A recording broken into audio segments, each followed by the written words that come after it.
On the Save America Act, Yeah. what's your message to Americans who are incredibly frustrated with the pace at which this is moving? I mean, it's virtually Well, it's not getting not done. moving. Yeah. And now Thune is talking about not even implementing the talking filibuster the way it was intended to work. Yeah. Is there any way we can change this Well, trajectory? I think that it's not moving. I mean, that's the problem. It's completely stuck. And for those who say, "Oh, this is wild, this is extreme," no, it's not. This is what we do in my home state of Missouri. We have voter ID. We have had for years. We have citizenship requirements. We have had for years. So this is not nuts.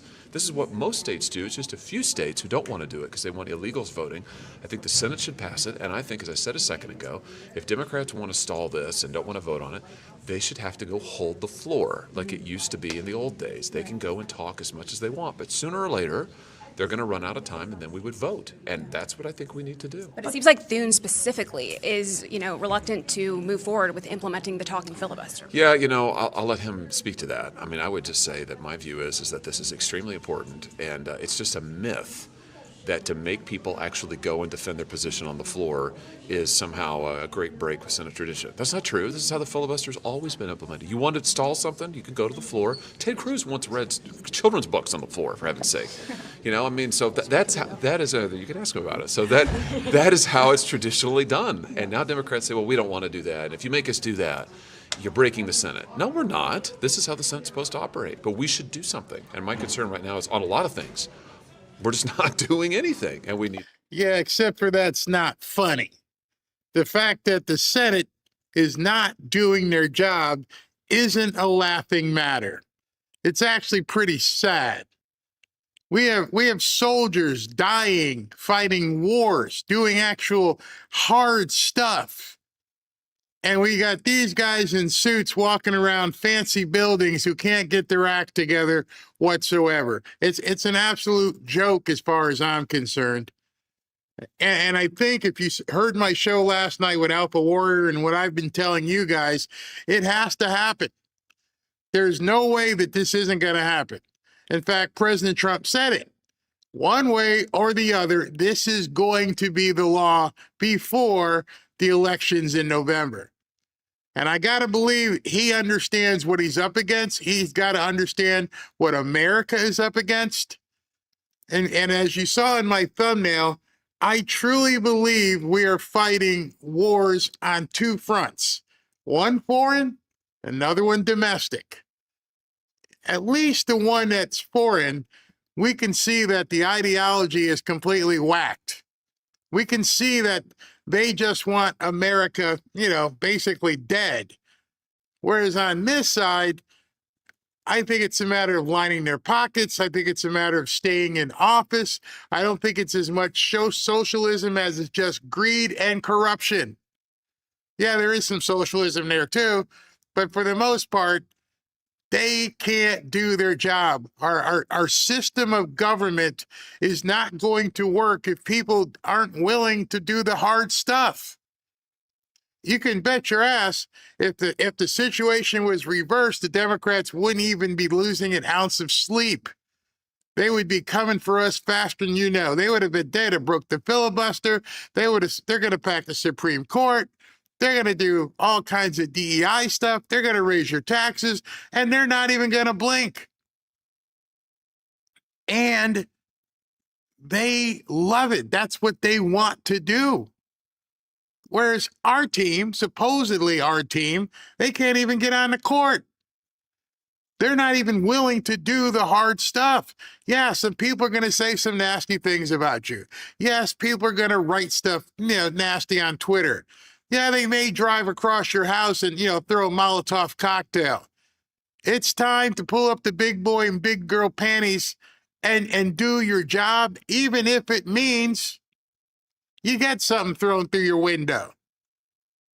When you're in war, whether it's an actual one like in Iran or what we're going through with these people in Washington, you got to do the uncomfortable stuff or you shouldn't have applied for the job.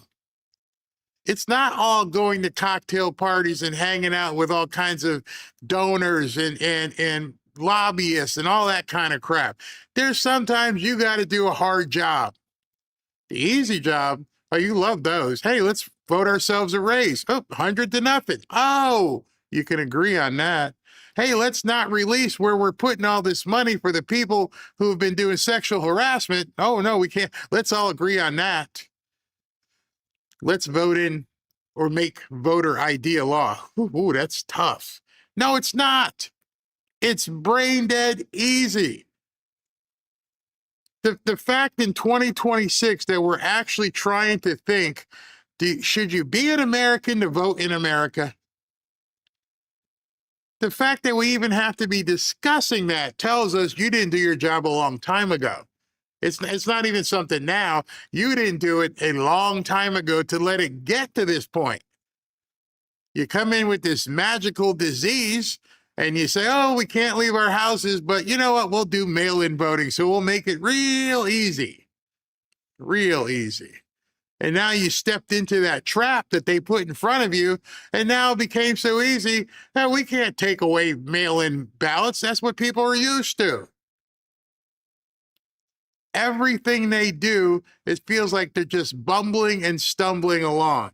And I for one, personally, I'm over it. I am completely over it. We're going to talk about it in detail later on in the show.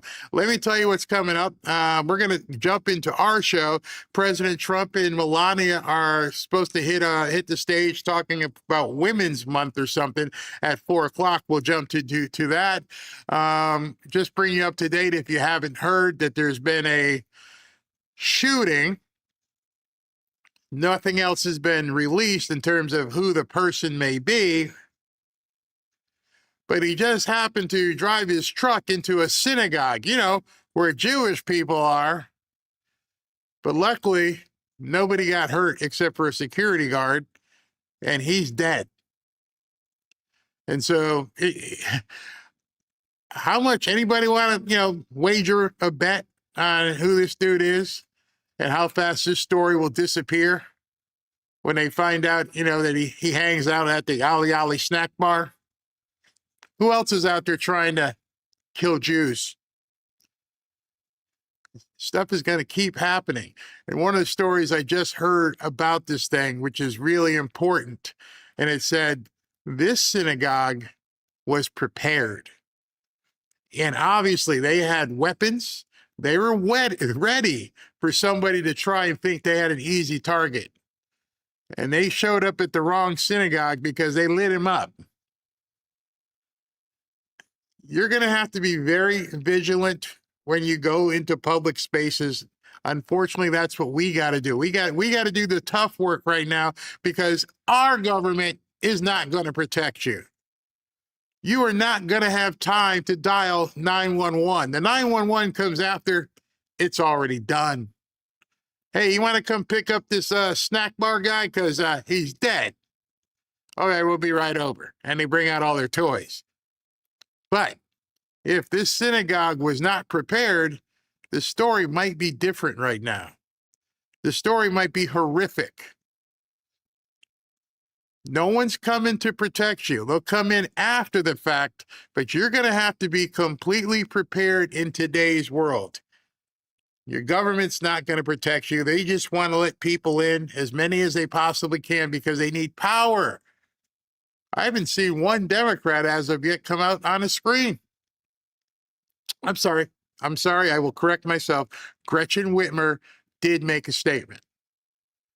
But the ones in Congress and the Senate, we'll wait. I bet you Fetterman will probably say something. Oh, what a turncoat he is. But we're going to get to all that stuff. So let's dig into the show.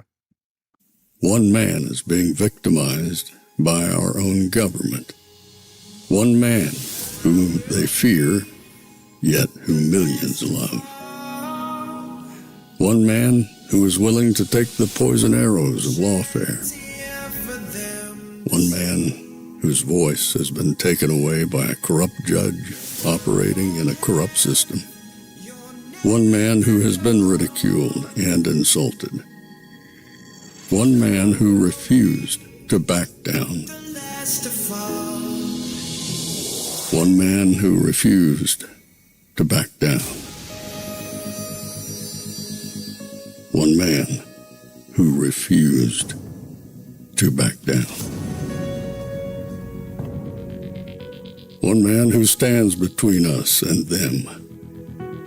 One man that wants to see America protected again. One man who wants to see America prosper again. One man who understands that a man is a man and a woman is a woman. One man who understands and protects the blessing of life. One man who wants to restore American exceptionalism. One man who once again wants to make America that shining city on a hill for all to see. A place where all the people of the world glowingly set their eyes upon. America. One man who unashamedly wants to make America great again. That one man is Donald Trump.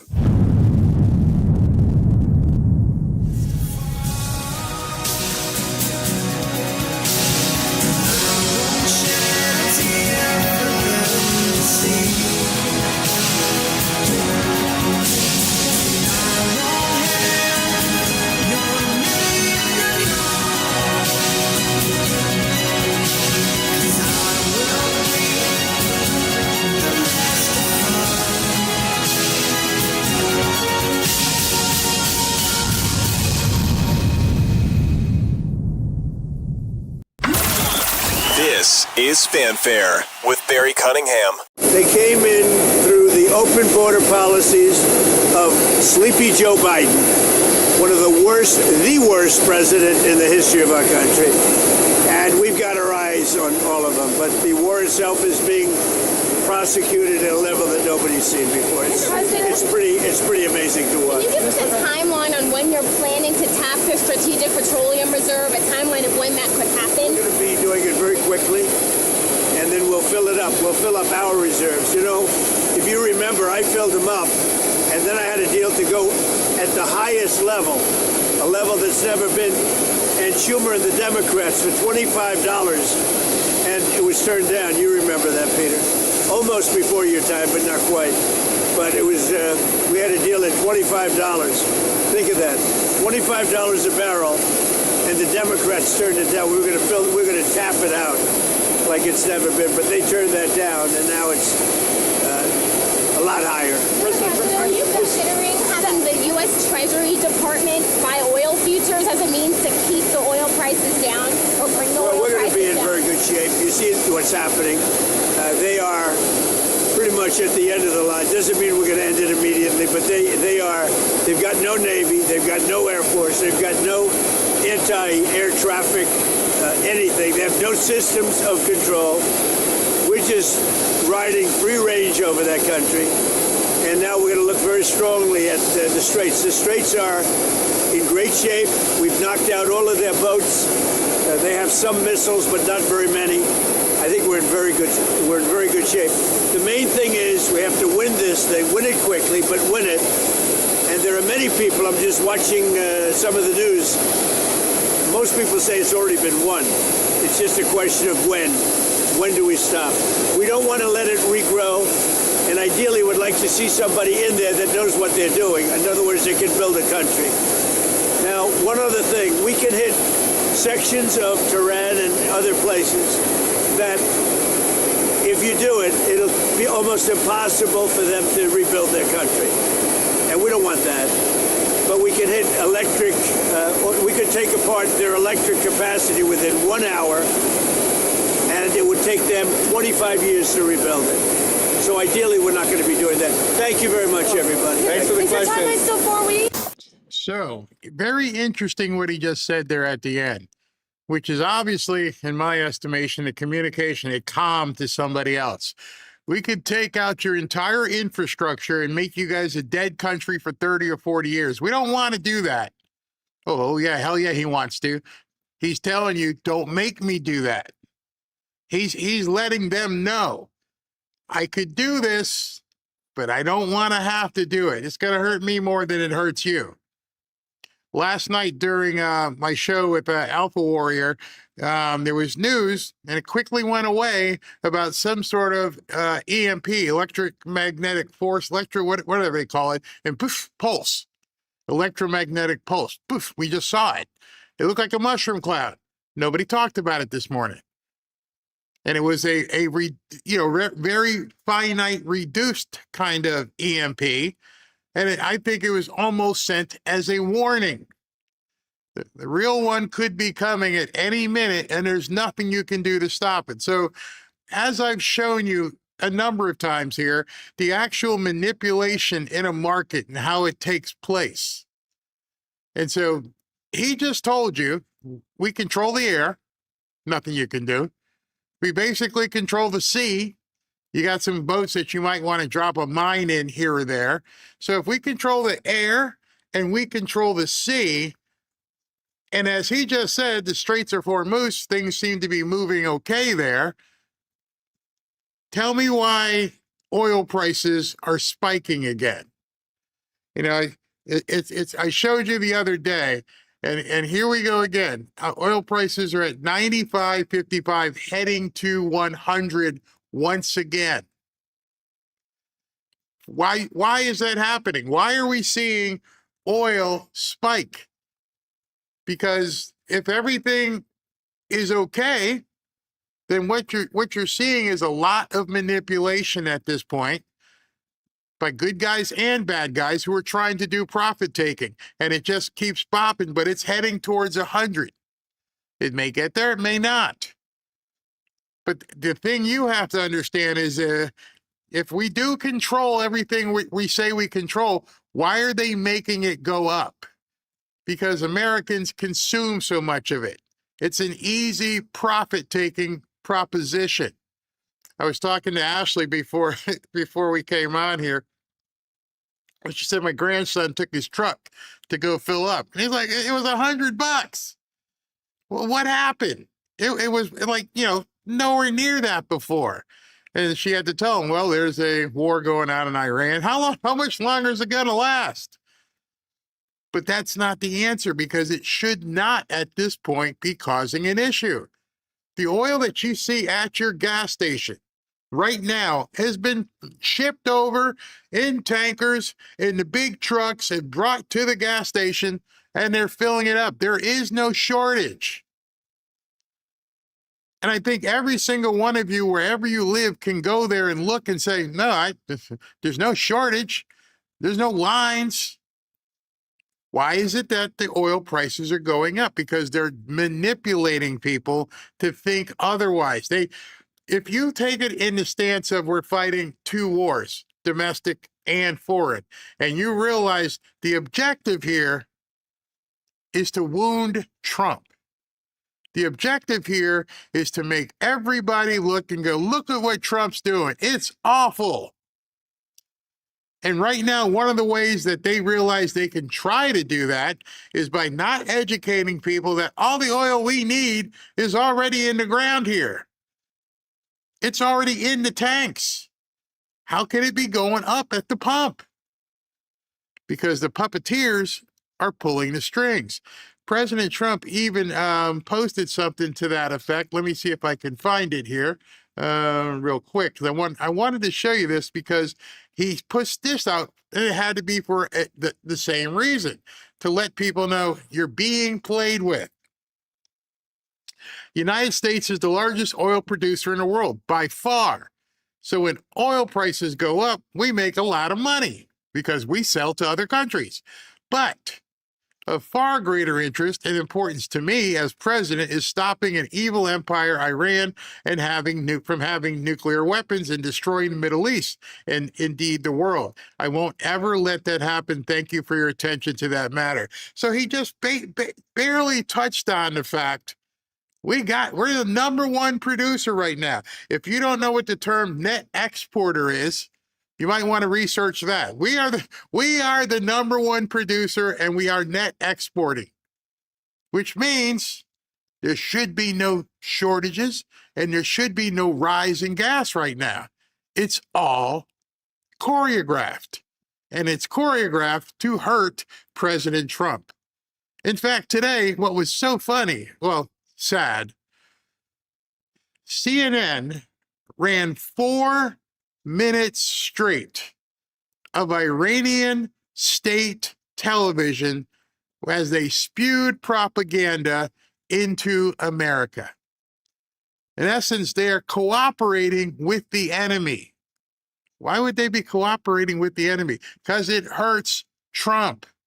The deep state masters are trying to pull as many strings as possible before the Save America Act gets voted on, which I think they're supposed to have a test vote, whatever the hell that means. And they're letting people know we can cut you off. As I spoke with Alpha Warrior yesterday, and we said, you know, he and I both agreed, it's going to happen. It's going to get ugly. It's going to get wet. And you might want to just protect yourself with it. But there's some good news coming, and here's some more comms for you. And a Fox News alert because Iran's new supreme leader issuing his, his first public statement. It was a written message that was read by an Iranian state TV news anchor. Trey Inks. Let me hand it over to you while I cough, and you tell us what exactly happened. What did he say? Yeah, Dana, good morning. We're just getting this in right now. On Iranian state media, a presenter read a new statement from Iran's new supreme leader, Mojtaba Khamenei, and Reuters is reporting a few highlights from those remarks, saying that the supreme leader said in the statement, "We believe in friendship with neighbors and only target the bases, and we will inevitably continue." That is not true. We know that many Gulf countries have had their residential and civilian infrastructure attacked.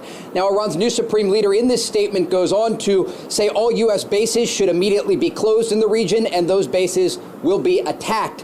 He also says in the statement, again, that was presented on state media, he does not appear in the statement, that he calls on unity.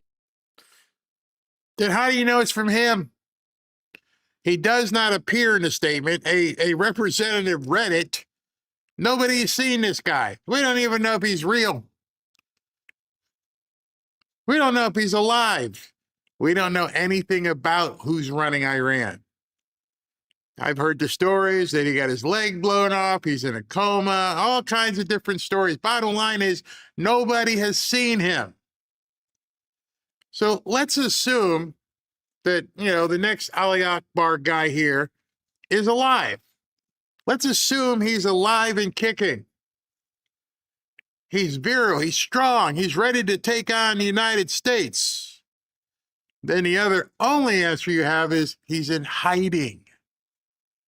How do you make such a broad statement with such braggadocio that shows you are an audacious, we're going to blow up America, but you're not even willing to put your face on television? You're not even willing to do what most YouTubers do, never mind the President of the United States. You want to be Billy Badass, but yeah, just do me a favor. Read this, okay? I can't tell them where if you can't protect your supreme leader, he ain't all that supreme. Yeah, I said it. None of what you're seeing makes any sense. Oh, we're going to blow up your bases. We're going to do all this. You're Billy Badass. Except you can't show your face right now. Why? I was waiting for Fox to ask him. Hey, excuse me, yeah. If he's got all that, you know, if he's all that in a bag of chips, why can't he come on television? You know, you're going to do all this, I'm going to do bad stuff to America. Well, why don't you do the first thing and show you got it like that? Why don't you come on and film? Just come out there and, you know, wrap it up, sit down. Yes, I plan on blowing up America everywhere. But no. You handed a piece of paper that said somebody said, go read this. Supposedly, we don't know who printed it up, but they're talking about it like it's news. Let me ask you a question. If anything they just said news to you, it is so, in our courtrooms, they would call it hearsay. Hey, so what did the Supreme Leader said? Well, the Supreme Leader said by statement, handed to some other person who had a friend who told another that they were screwing around. And the friend read it. Yeah, we're going to blow up America. We're going to do this. We're going to... I don't know who said that. How are you reporting that as news? Here's the news. The not-so-supreme leader can't be found. There's your news. The not-so-supreme leader can't put his face on television because he's afraid he'd get blown up on live TV. There's your news. Everything else is a freaking charade. Trump keeps telling you, we're winning. They got nothing. He's out there on television. We blew up their planes. We blew up their boats. See, here's the pictures. Here's the videos. Boom. How about you, Ayatollah Assahola, supreme, not so supreme leader? What you got? Hey, I tell you, when I come out this hole, I'm going to blow up America really, really bad. That's not news. Among the people of Iran and participation in Quds Day. Now, Quds is the Arabic word for Jerusalem, and this day normally falls on the last Friday of Ramadan. And so, if my math is correct here, that would be March 20th of this year, the last Friday of Ramadan, when traditionally we have seen Iranian proxies like Hamas and Hezbollah launch attacks and also large demonstrations in the region. And so this is certainly something to look out for in the days ahead. But again, this is the first statement that we are receiving from Iran's new supreme leader, Mojtaba Khamenei. But that's misinformation. You got to watch out what you hear from these people, because you have no idea where that statement's coming from. None. Somebody read it somewhere, and you're saying it's the statement from the not-so-supreme leader. I challenge you to prove it. You couldn't even, like I said, you couldn't even do that in a courtroom of law in America. Somebody said something. We are in such a 24/7 news bubble that I even see some podcasters are willing to pull back because people are getting Iran fatigue like they're getting Walmart fatigue and Waffle House fatigue, watching these videos that don't make any sense. And you don't have to be fatigued if you listen to the people you voted for. President Trump says we've blown up everything. Pete Hegseth says we've blown up everything. Raising Cane says we've blown up everything. They've got videos to support what they say. What do we have from Iran? Nothing. Well, Barry, yesterday a drone flew into a boat. A drone flew into a 400-foot, 90-ton, 9,000-ton tanker. Where did the drone come from? It could be little Ollie over the side who's got no leaders and he's just pushing buttons. I guess all I'm saying is we have a military going up against some slingshotters. And yes, we know the story of David and Goliath, and David did, put a slingshot right in the head of David. But these guys ain't David. They talk a lot of crap. The news amplifies it. And at the same time, if you watch something, when they say it, I'm like, hold on. You got any proof that they said it? Well, I can show you videos of Trump saying it. He makes no bones about it. I blew him up to hell. I don't even know if they got anything left. Okay. You make him look right when you hide. And that's how I draw the parallel. I would feel, doubting Trump. I would doubt Trump if I'm like, hey, Mr. Trump, President Trump, I'm seeing Navy boats. I'm seeing them. I'm seeing Iranian jets. I don't see that. So when you come on television saying, here's a statement from the not-so-supreme leader, I'm like, you're not telling me anything. I don't think you mean to make anything up, but you're reporting bullcrap. He speaks about the attacks on Gulf countries, also says that he will target U.S. bases in the region, and then also talks about the Strait of Hormuz. This is an interesting part here, and again, we are just getting these highlights from Reuters, watching state media in Iran. They're first coming out, of course, in Farsi, and Iran's new supreme leader goes on to say the closure of the Strait of Hormuz should be continued as a tool to, quote, pressure the enemy. The closure of the Strait of Hormuz should continue. See, that should be the first indication that we're hearing BS. It's not closed. So if somebody's reading a statement said they've got it from the not supreme leader that the Strait of Hormuz should remain closed, what do you mean remain? It's not closed now. Do you know that? You can look it up. There's boats going through. It's not closed. So either this statement was dated or it's fake. And so the rhetoric that we are hearing from Iran's new supreme leader is quite similar to his father's rhetoric. Remember, Iran's former supreme leader was taken out in the opening strikes of Operation Epic Fury when this war began. And in those opening strikes, Mojtaba Khamenei's wife, mother, and one son were also killed. Again, the latest remarks, though, that we are getting from the supreme leader via state media, and we are quoting Reuters here, indicate that he will continue ordering the attacks on U.S. bases in the region and continue efforts to close the Strait of Hormuz. Bill, Dana? And Trey, as you pointed out, Iran's new supreme leader said that Iran has, quote, warm relations with Gulf countries. I'm curious, how do you think those Gulf countries are going to react to hearing that, considering Iran is droning and missiling them every day? Yeah, I've been speaking with Gulf leadership and sources over the past 2 weeks, and I would not describe the current relations as warm between these two countries.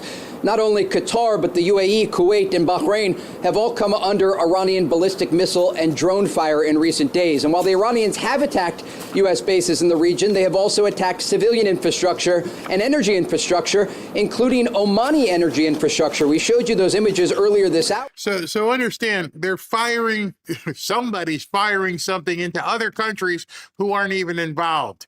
And we're getting pictures showing that this boat's on fire, tanker's on fire, and that tanker's on fire. Then we also have boats of people going right through. That should also tell you something. If it's intermittent, if that boat gets on fire and this one can go through, then it's not a military action. It's a bunch of yahoos launching stuff. And even the boats that got hit weren't disabled. I mean, it takes a lot to disable a 9 gazillion ton tanker. Meanwhile, the other ones go through because you only had that one drone to shoot at that one boat. But they're not talking about it. They're not telling everybody, hey, listen, stuff is moving through there. I even saw some video of a boat just going through there. Of an oil storage facility in Oman burning as a result of an Iranian drone attack. And remember, Oman was the mediator in the negotiations that were taking place earlier this year indirectly between the Americans and the Iranians. And so the current relationships are not good between Gulf countries and the Iranian regime. And despite the fact that some communication has taken place with Iran's foreign minister reaching out to his Gulf counterparts, these attacks against Gulf countries do continue. Trey, yesterday, even on the 5, we were saying, is there proof of life that we could get that this guy is still alive? There are reports also that he was injured. Do you know anything more about that? Yeah, I spoke with an Israeli intelligence official in recent days who indicated Mojtaba Khamenei is injured. They downplayed the reports, though, that he was critically injured, saying that he was injured in one of the strikes, the opening strikes of Operation Epic Fury, again, that killed his wife, his father, of course, and one son. They confirmed to you that he got injured, maybe not that bad. And you're reporting that he's, this cardboard figure is out there, making threats. But you forget that, or maybe just omitted the fact that the Israel military, IDF, told you, yeah, he got injured, meaning they know where he is. That's why he can't peek up and come out of his hole, because if he comes out of his hole, boom. And now you're getting in bigger trouble because the White House has said if we may have to go and escort the ships, which should cause the oil to come back down. Right now it's at 96.09. It went up 8 points today, $8 today, because of the perceived instability. As we look forward here, though, it will be interesting to see if and when we actually see Mojtaba Khamenei. We've not yet seen him. Of course, there have been posters and images circulating in the Iranian capital of Tehran. But this statement today, where he speaks about the ongoing war against the United States and Israel, was made through a presenter on state media. Well, isn't that the story? You went for like 2 minutes, and the actual story is the cardboard figure handed a note to somebody and said, yeah, we're Billy Badass. We're going to do all these things. So President Trump, I shouldn't say President Trump, or it had to be authorized by President Trump, Pete Hegseth, who knows, General Kane, they released a video today. And this video has no words, no sound, but a very, very, very clear message. Check this out for yourself.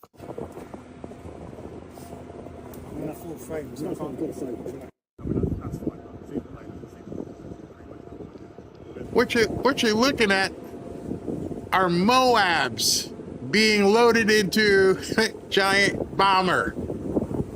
They're about to blow the hell out. No words, just, hey, look, watch us. We're loading it all up. Don't make us have to put this bird in the air, because look at all those Moabs. Moab stands for Mother of All Bombs.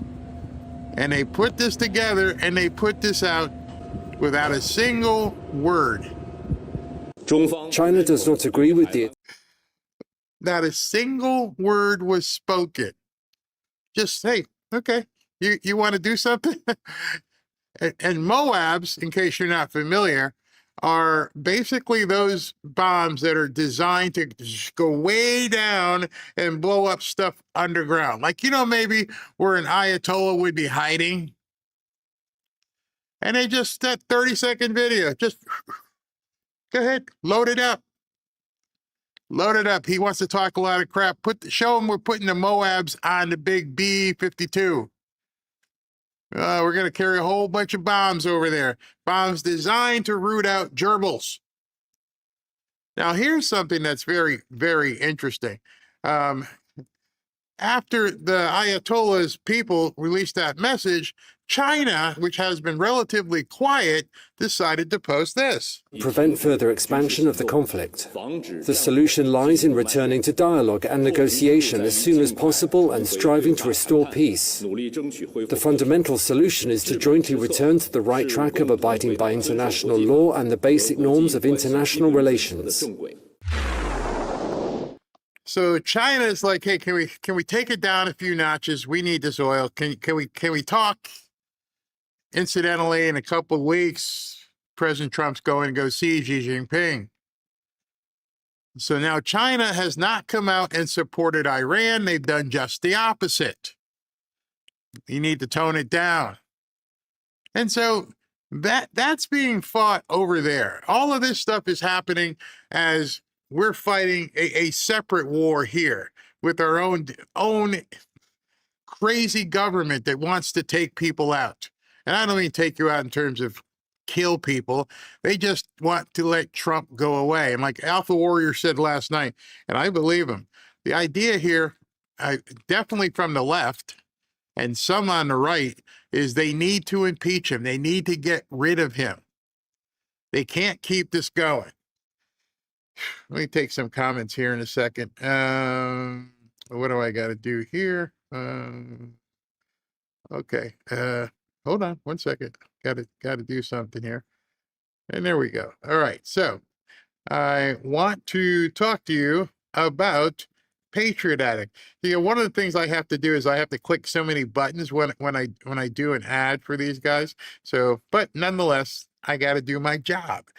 President Trump has been doing an amazing job in office, as you know, and it's only going to continue to get better from here. If you're a believer, if you believe what President Trump is doing, you understand it is only going to get better. And as a celebration of what President Trump has done, we brought back the Patriot Addict red knife, the Trump red knife. For people who voted for President Trump, just scan the QR code right there to get yours right now.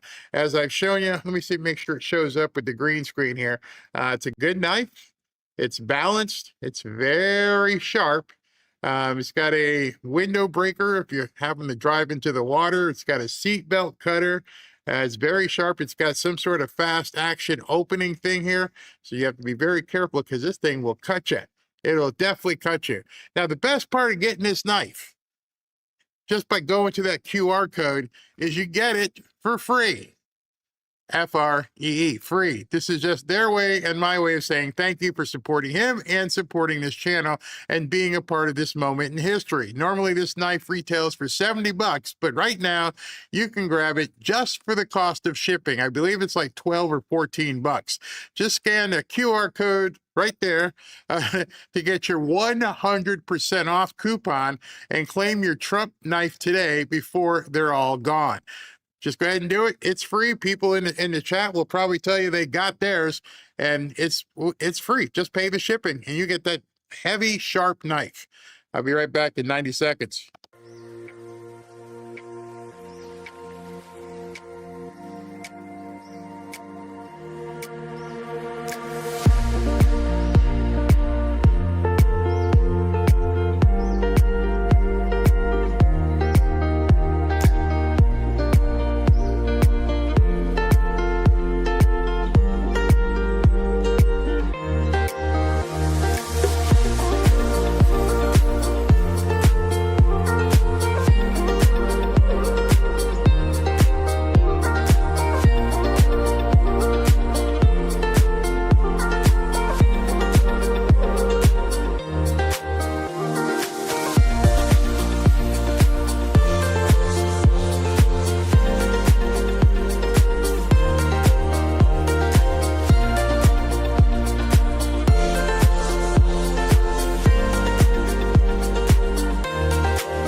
Welcome back to Fanfare with Barry Cunningham.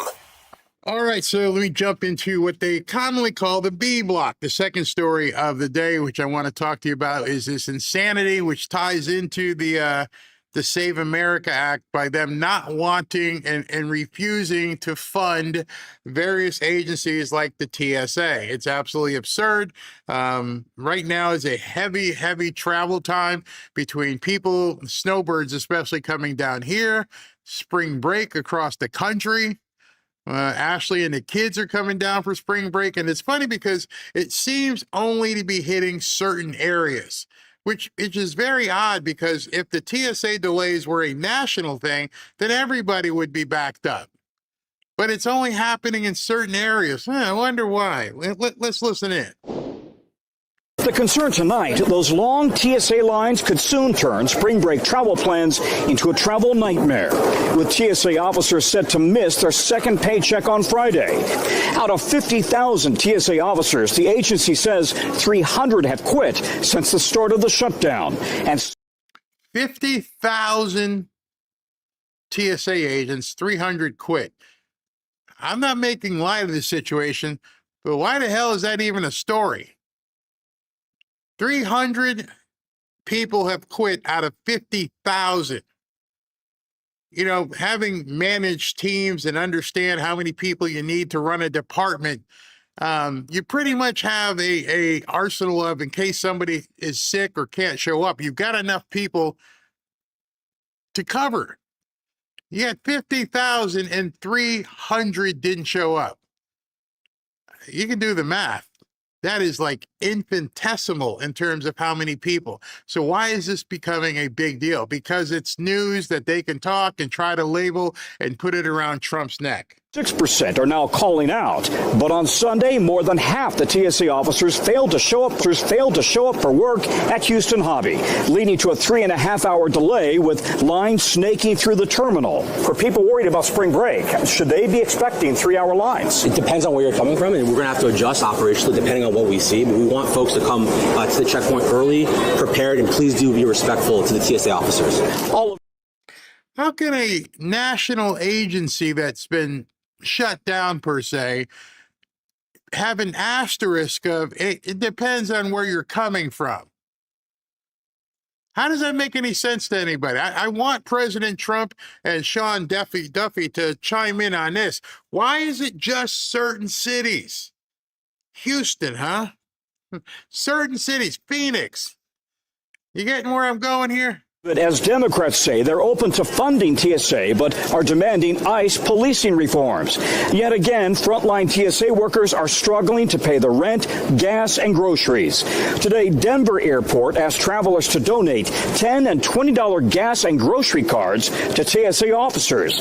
Angelita Reed is already behind on her rent. Some bills might be put on pause until I get my check. Gas has gone up, so that's another expense. It does get old. This is our third shutdown, so it's very frustrating and it's stressful at the same time. It's your third shutdown. You've gone through this 3 times. I don't know this woman. I may be doing just a little bit of profiling here. Who'd you vote for, honey? Just saying. If this is the 3rd time some of these TSA people have gone through this, and if you happen to vote for the people, with the D besides their name, maybe you might want to start rethinking something. It's one of those things where you see people who are doing complaining about stuff, rightly so. You didn't get your paycheck. Nobody wants to see anybody go without your paycheck. But if you keep doing the same thing, hoping for a different result, I think they call that something. I'm pretty sure they can call that insanity. You keep voting Democrat, thinking it's going to be different, and this is the 3rd time you ain't got no paycheck, and you can't pay your rent. To me, this is what Republicans need to be telling people. I understand what you're going through. This really sucks. But you get that you keep voting for the same thing. You keep doing what you're doing, you're going to keep getting what you're getting. Your airport. My airport ain't like that. Knock on wood, Ashley doesn't experience it down here. Probably your airport's not like that. Why is it that certain airports staffed by certain people are having these issues? And I am not at all making light of their personal individual situations. Yes, if you don't get your paycheck, a lot of people work paycheck to paycheck. You miss a paycheck, you got trouble. You can't afford gas. You can't afford to clean your uniform. You can't afford to feed your family. I understand that. That absolutely sucks. But now you need to start looking at, why is this happening for the 3rd time? What's the old adage? Fool me once, shame on you. Fool me twice, shame on me.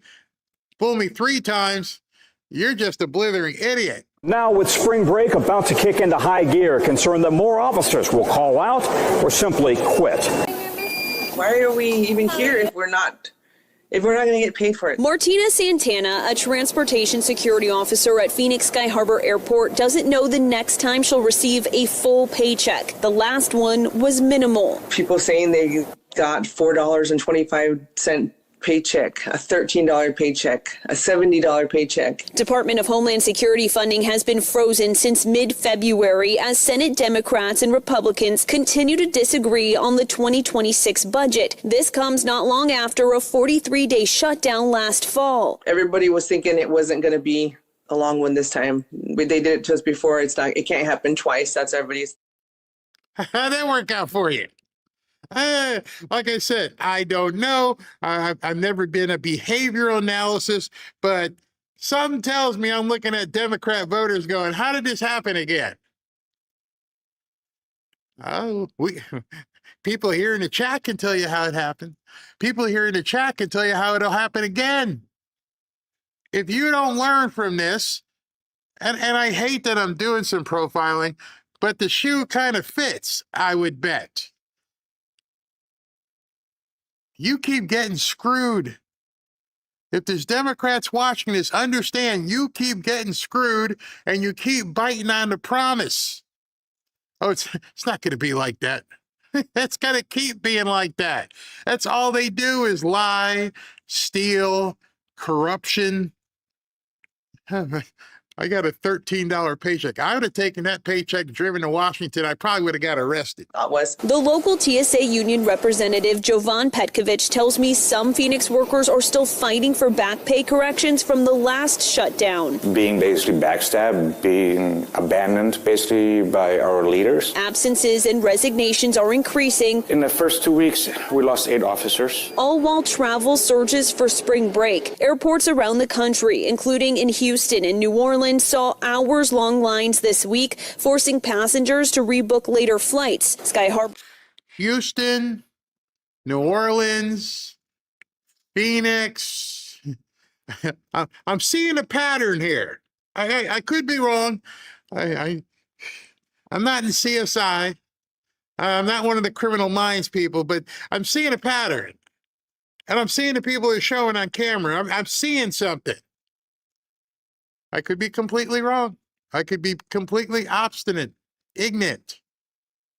But it seems like it's the same people voting for the same people and getting the same result.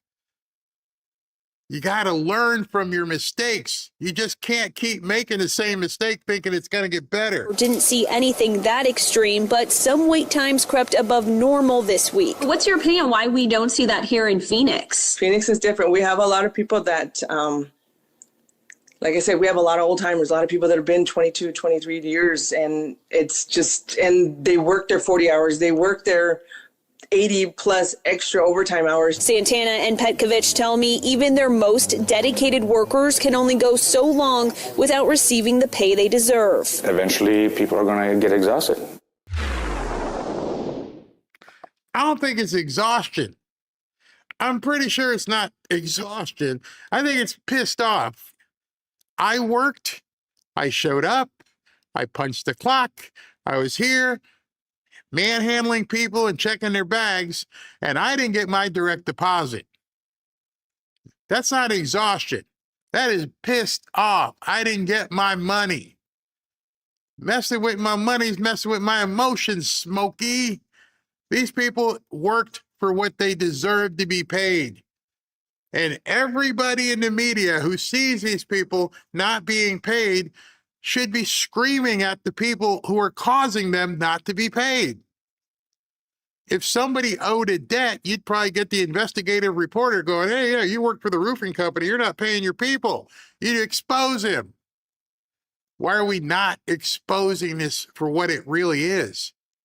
Why does it take people like me and you to get out there and say the reason you're not getting paid is because they're using you as a pawn? Why don't you recognize it yourself? How many times, she say? 3 times? Here's a hint. If you're working and it keeps happening where you keep not getting paid and you keep working there, that's on you.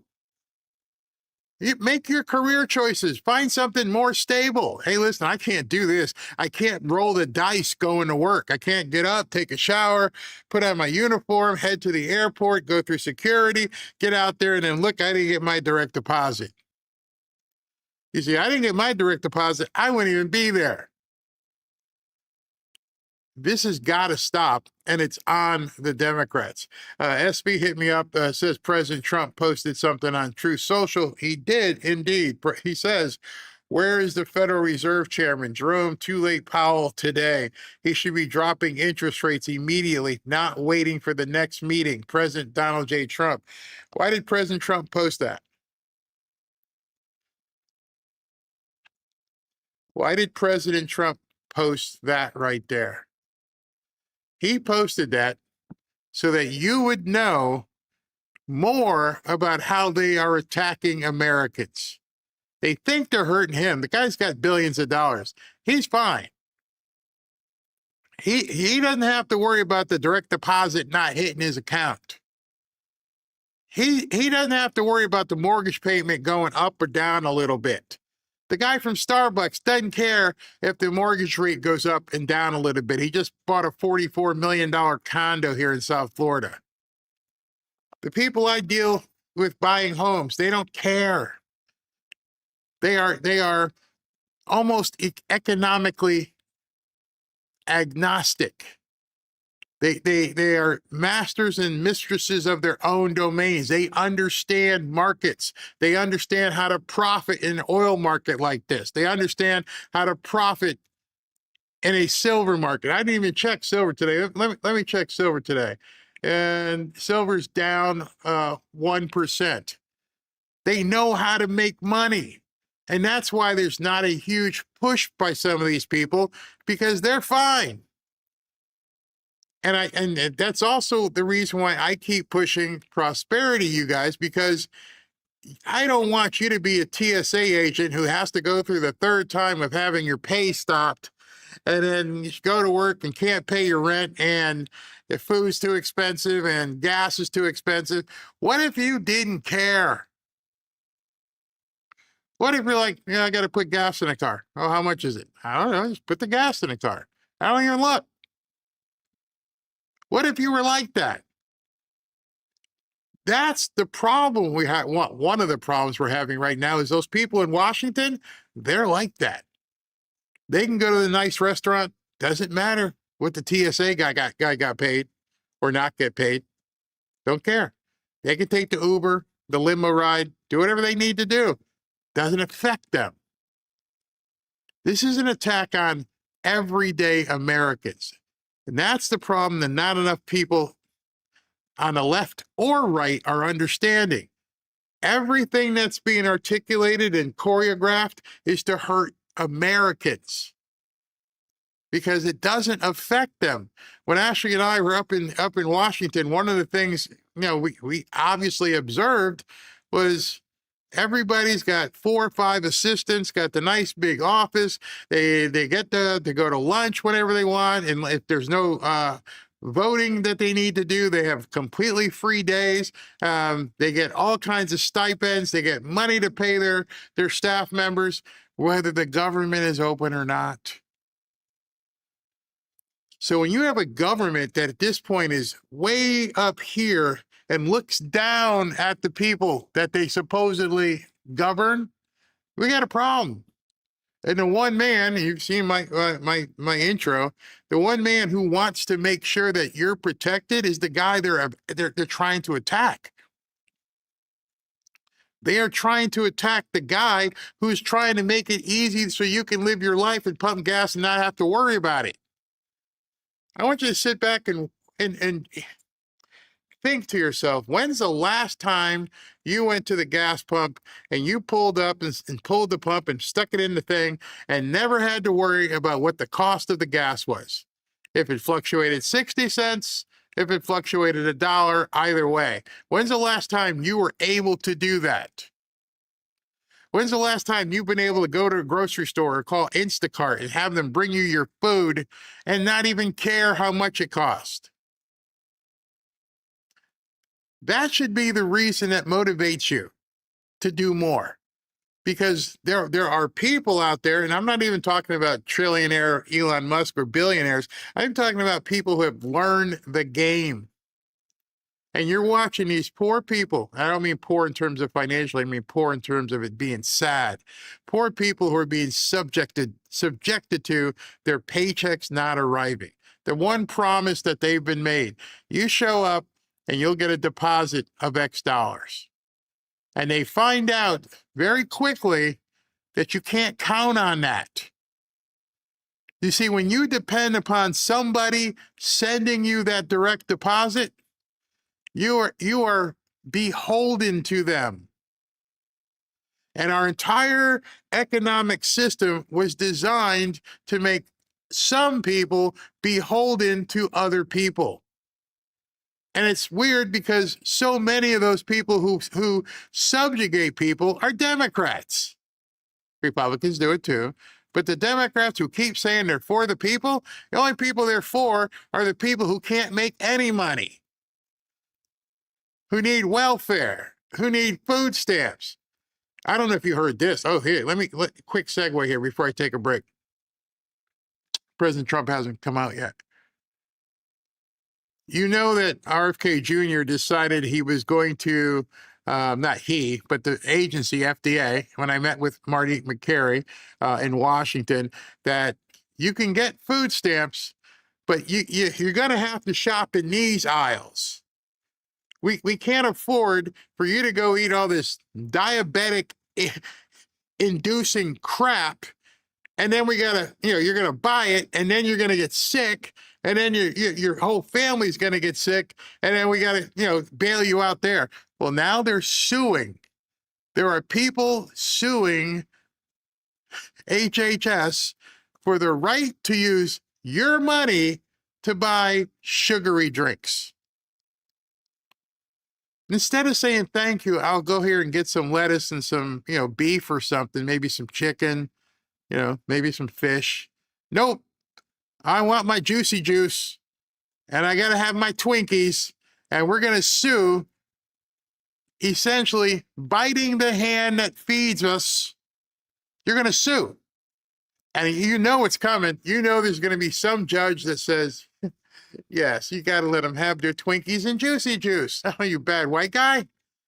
I'm so sick of that. I mean, it's to the point now where you have to realize, like I said, we're at war internally. I think they call that a civil war. I'm going to show you more about that in the next 90 seconds. Got to take a break here real quick.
Welcome back to Fanfare with Barry Cunningham.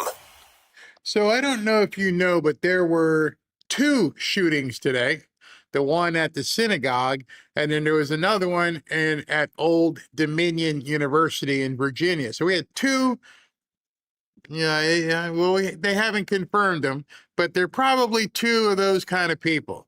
In fact, the one, they didn't come out and say terror attack, but they said the guy who did the shooting at Old Dominion, he has a history of utilizing ISIS material. And so you probably know where that's going. They always wait so long to tell us the names because they don't want us to know, as if we don't know. Crazy. I'm going to show you something about some manipulation. We talked about financial, all right? So let me, I don't know. I'm looking at the Trump thing. Maybe they had it or the feed came on and then the feed went off, but no matter. Okay, wait a minute. They're getting ready. So I'm going to have to jump into this quickly, all right? So I want to show you this as they're getting ready for the event. Let's talk some money here, all right? It says the stock market is diving. It's crashing. Dow dives 600 points, now 700 points as oil jumps. Iran says it will keep the Strait of Hormuz shut. That's at the top level there. That's what they're saying, right? Okay. And then the first story is the leader of, Straits of, it says the Straits of Hormuz must remain closed as a tool to pressure the enemy, the new not-so-supreme leader has said. All right? The story right below that. U.S. Navy will escort vessels through the Straits of Hormuz as soon as militarily possible. I can't. I just can't with the crap these people talk. So you now know they are going to be using the Straits of Hormuz and have the Navy escort the vessels through. So let me ask you a question as we're getting ready for President Trump to come on. What do you think's going to happen? As much as I've talked to you guys about skating to where the puck is going, hold on, I want to put this up so you guys can see it. As much as we've talked about where the puck is going, you just saw two stories back to back. Hey, Dow crashes because the not so supreme leader says he doesn't want anything going through the Straits of Hormuz, followed up by the second story that says we're going to escort the ships through. Our military, which will have no adversary in the water, will have air cover, is about to ship these tankers through the Strait of Hormuz. What's going to happen? See, this is where people go on the other side of things because, like, it's at 88 or 89, whatever it is right now. Oh, no, I'm sorry. So that got in. Let me show you manipulation in real time once again. My gosh. Let me see if I can't pull it up because I'm looking at. Let me see what the price is right now after that announcement. It's still at 95. It went down a little bit and it popped right back up. But anyways, just trying to tell you what to look at. Oh, what I was going to say was, if you know how to short things, remember the movie The Big Short, which is basically betting that something's going to go down. And I've said this for quite some time, people are going to make an absolute fortune while this is going on if they read the tea leaves. So pretty much what you're going to see is an absolute dive over the next 24 to 48 hours, because if they put the big naval ships in there to escort the tankers, it's going to go right back down. Just up and down. All right, so this event, I believe it's called Women's Month. So it's going to be President Trump and Melania. Looks like he's going to sign something as well, because you can see the desk right there. And so there's a podium and there's a desk, which means he's going to be signing some sort of proclamation or executive order. He was due to come on at 3:45 or 4 o'clock, and they're just filling in. So I don't want to go forward with any more of my stuff, so he doesn't come walking out. SB, what you got here? Let's see here. What's this? I can't read this from here. Literally just said this. He sent me a story. Wait a minute, I gotta see if I can find it for you guys while we're waiting here. See, I am not a soothsayer, but I can tell you what how things are gonna work here. Where is it? Where is it? SB, you got to send me that on X. I can't pull it up. I can't show people on my phone. Thank you. And here it is. Let me just pull this up real quick while we're waiting. It says breaking. I already broke the news. Thanks, SV. Breaking. Scott Bessent, Treasury Secretary, said reveals that the Navy and potentially other countries will now escort vessels through the Strait of Hormuz as soon as possible. Bessent says, and this is important to look at, they've been planning this for months. Everybody keeps saying, not everybody, all the Democrats keep saying Trump doesn't have a plan. They've been planning this for months. Let me see if I can download this video real quick and play it for you. But of course he did. Of course he game planned this and knew if we do this, they're probably gonna do that, and we just need to be prepared for it. It's one of those things where if you know what you're looking at and understand what this guy is doing, they've already game planned all of this out. And it should also lead credence to you what's going to be happening as we move forward. They've game planned all this out. If you listen to me talk to Alpha Warrior yesterday, he's got an idea as to where this thing is going. I have an idea as to where this thing is going. Let me go ahead and show this video to you. This is Scott Bessent talking about. Here we go. It is my belief that as soon as it is militarily possible, the U.S. Navy, perhaps with an international coalition, will be escorting vessels through. And that came up just now in the Situation Room. Your words, not mine. But again, are we days away from that? We've been planning for this. We've done scenario analysis for months, for weeks. Leading into this, but it's a prospect in the coming days. Then it is a prospect as soon as we have complete control of the skies and are degrading they have no air force. The Navy is sunk, literally and figuratively, and the munitions factories, the rebuilding capabilities for the missiles, completely degraded. So as soon as it is possible for to ensure safe passage, we will do it. Come on. I'm serious. I mean, these people just, they keep walking into it. Everybody who keeps saying that President Trump doesn't know what he's doing, he's got no plan, he's got one hell of a plan. You're seeing it unfold in real time. So everything that they're saying on the news, you have to wonder, is President Trump, is he ready to counter this? Hey, we've been planning this for months. So what's next? What are you planning for after this? They're not going to tell you that. And I think that's the biggest problem that the media is having. That is why the Democrats are freaking out, because there's no leaks. Nobody knows anything. Even when the guy asked him, so is this what you guys were discussing in the Situation Room? Not my words. That's what you said. All right, so I'll continue as soon as this event is done. The Marines just escorted in, what's her name? Usha Bats, so she's there as well. And again, this is for Women's Month. Let me see something here. Is SB in here? I can't see him. I don't see him. All right. Maybe I will go a little bit while we're waiting, so we're not just trying to fill dead air. Let's continue.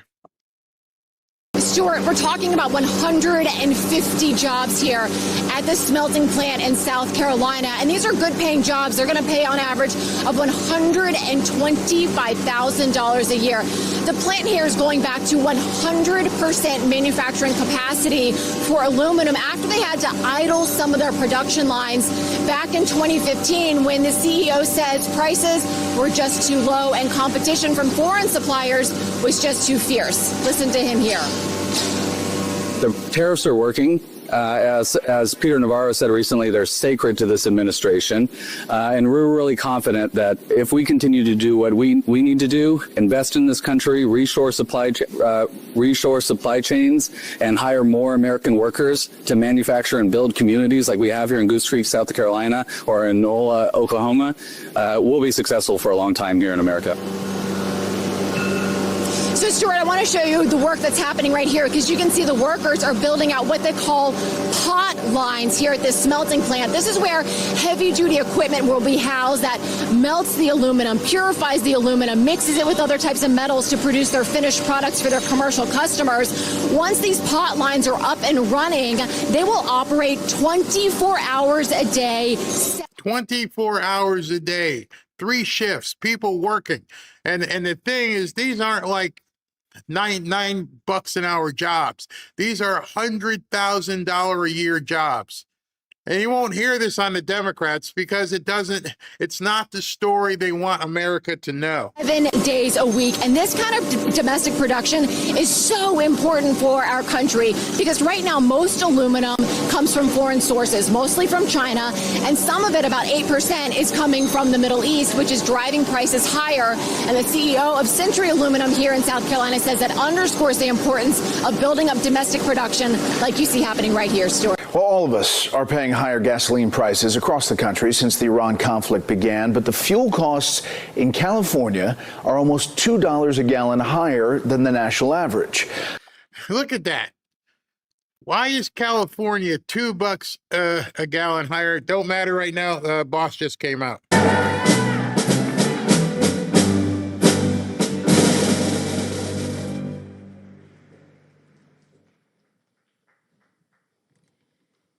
Good afternoon. Please sit down. It is wonderful to see here in the White House so many incredible women this afternoon. The strength of America is closely tied to the role women play in shaping their children's character, education, and morals. The values cultivated within our communities shape the voice and vision of our next generation. A woman's influence strengthens our democracy, capital markets, and time-tested business institutions. Across the country today, women are finding unique ways to balance career ambition and family. We all know these incredible women.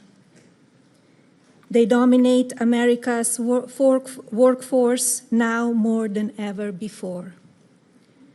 As a visionary, I know success is not born overnight, but rather takes shape after a long and sometimes challenging process.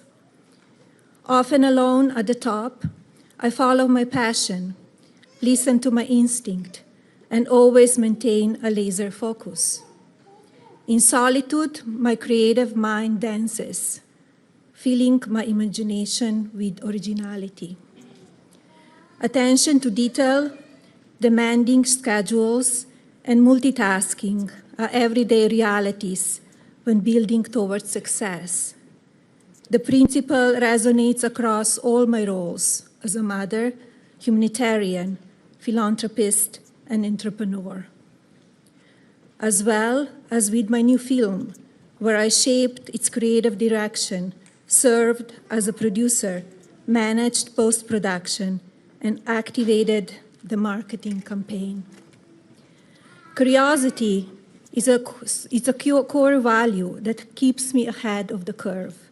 Curiosity begets knowledge, opening doors to ideas and industry that I have otherwise overlooked.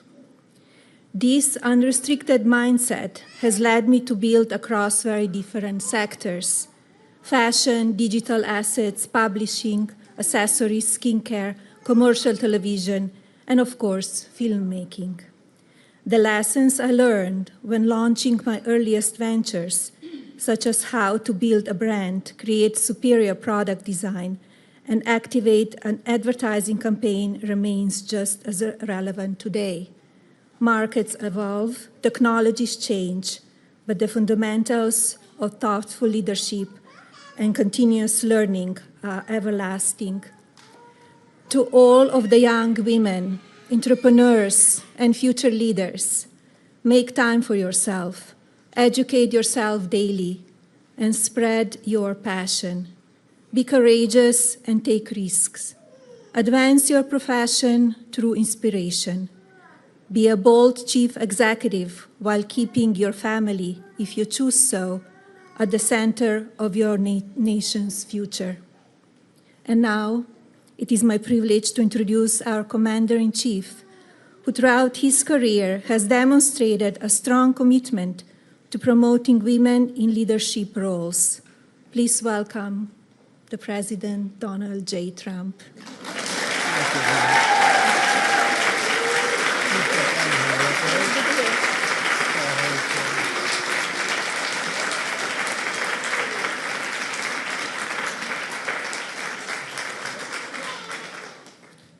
Well, thank you very much. Movie star, can you believe this? Can you believe it? That wasn't supposed to happen. We were supposed to have a nice, normal life. But she's terrific and big success And I think it was #1 last night streaming. It went on streaming last night. It was #1. So I don't know. Maybe she's getting a little too big for the White House. We'll have to think about it. Anyway, thank you, honey. She really is something. I want to really congratulate you, and I want to thank everyone for being here today. It's very exciting. It's always exciting to be with you. We love women. Women are the whole deal, okay? And today is very special because we celebrate Women's History Month. That's what it's about every year.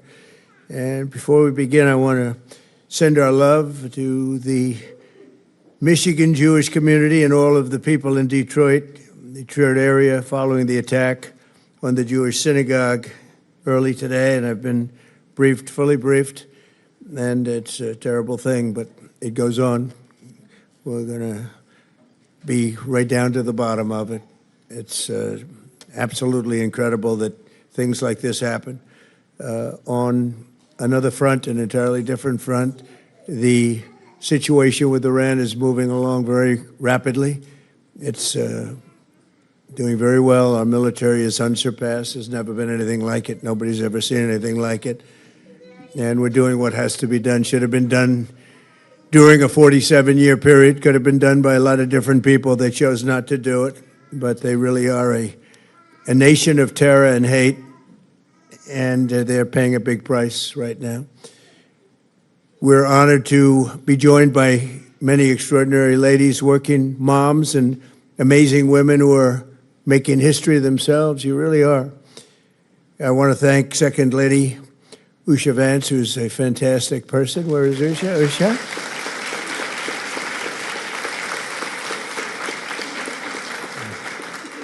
And really, you have been such an inspiration to a lot of women. Usha, thank you very much. Appreciate it.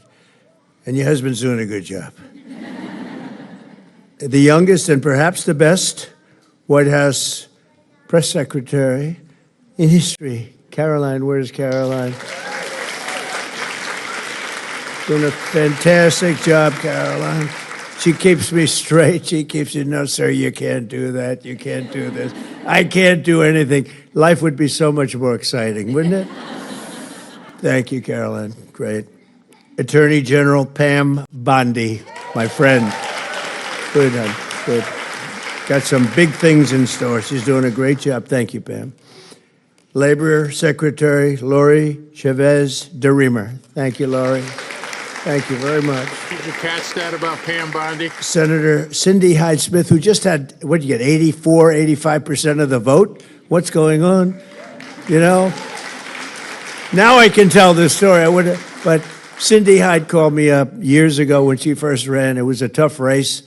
It was one of their top people in the White House. I won't mention the president because we don't want to mention anybody. Get yourself in a lot of trouble.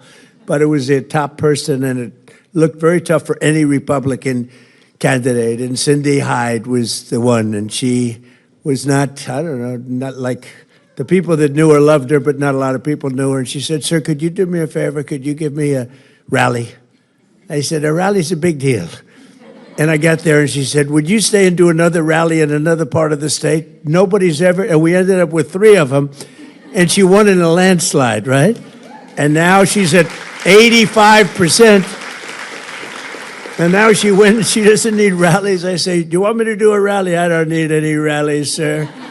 She got 85%. Good. I was so happy to say. Not surprised, but I was so happy. And that's because you've done a great job. Great job. Thank you very much. Representatives, Virginia Fox, my friend for a long time. Virginia, thank you. Kat Kamek.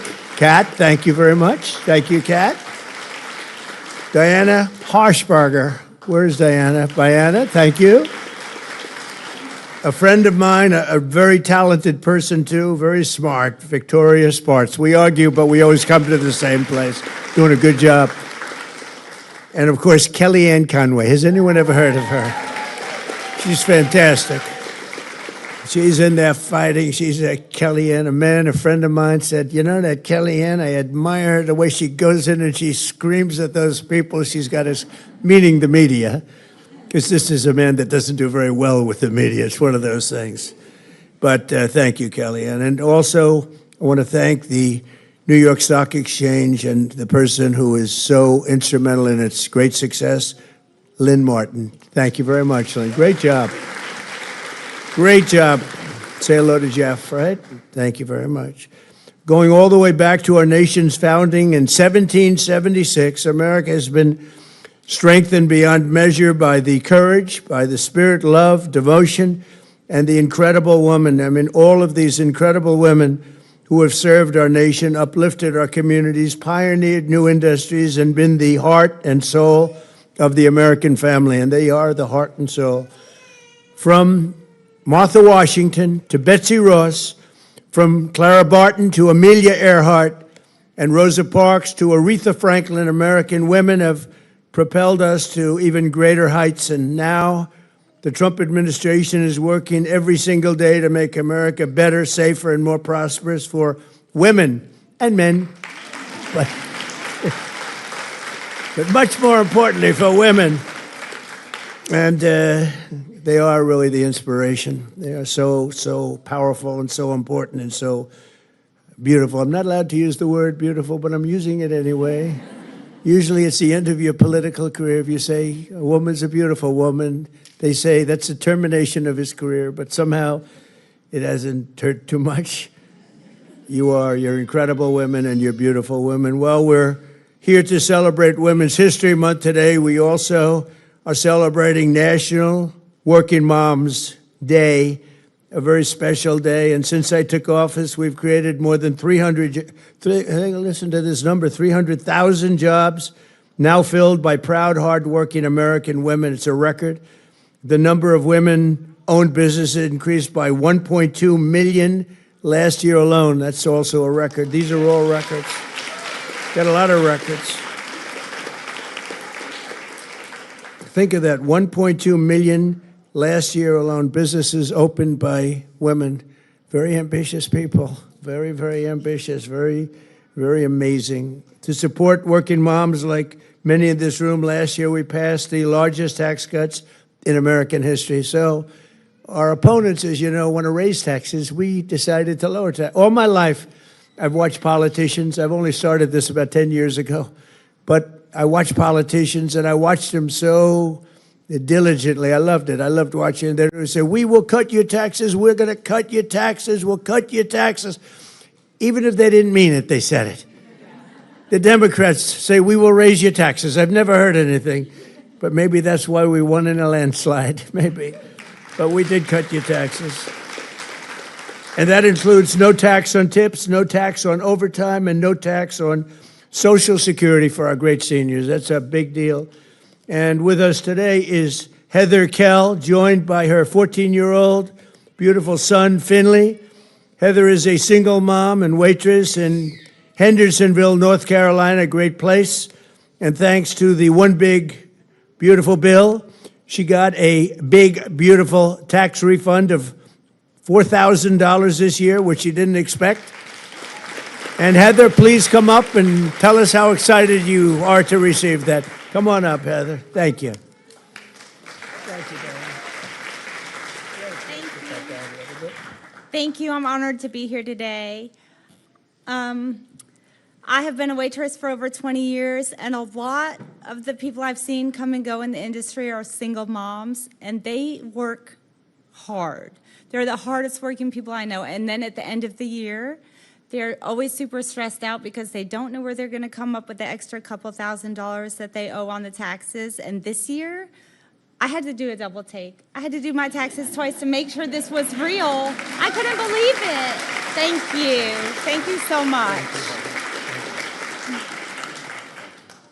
Thank you. I appreciate you. I love that ending. Wasn't that beautiful? That's from the heart. That's from the heart. Thanks, Heather. Spend it wisely, right? Thank you. Also with us is Nora Pruitt, a proud mom of 7 and a sheet metal worker from Baltimore, Maryland. She's seeing how our manufacturing renaissance is bringing opportunity back to America. And if you would, please come up, Nora. Thank you. Thank you very much.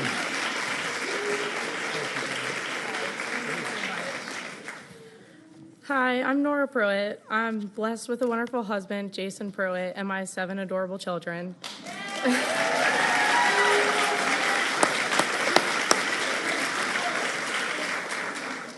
I'm a working mom. I used to be a housekeeper for 9 years. A year ago, I got a career job at Marlin Steel Wire Productions in Baltimore, Maryland.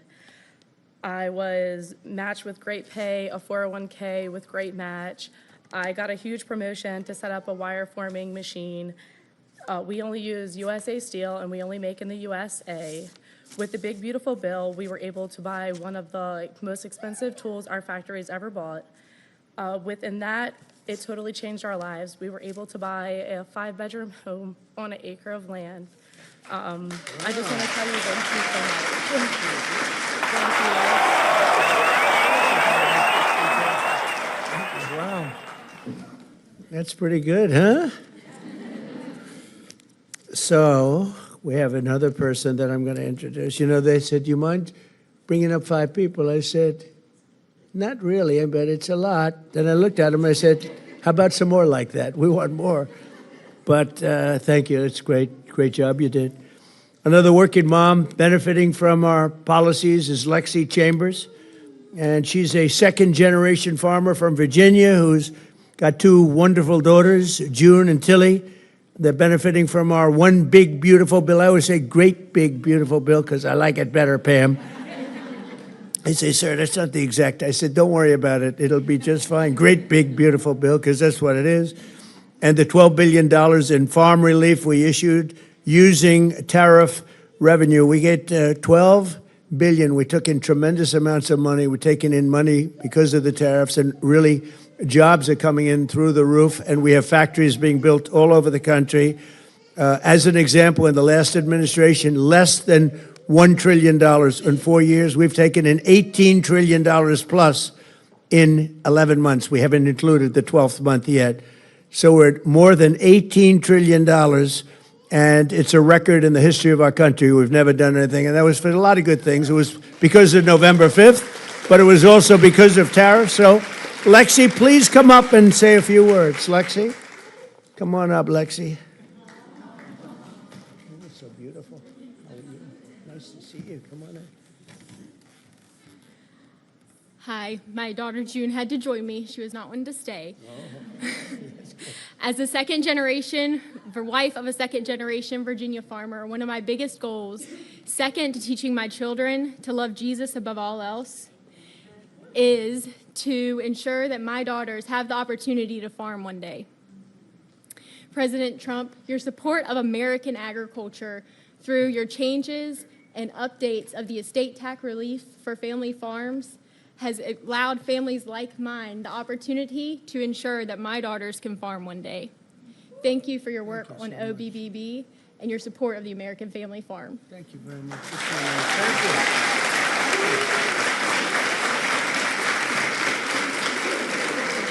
That's beautiful.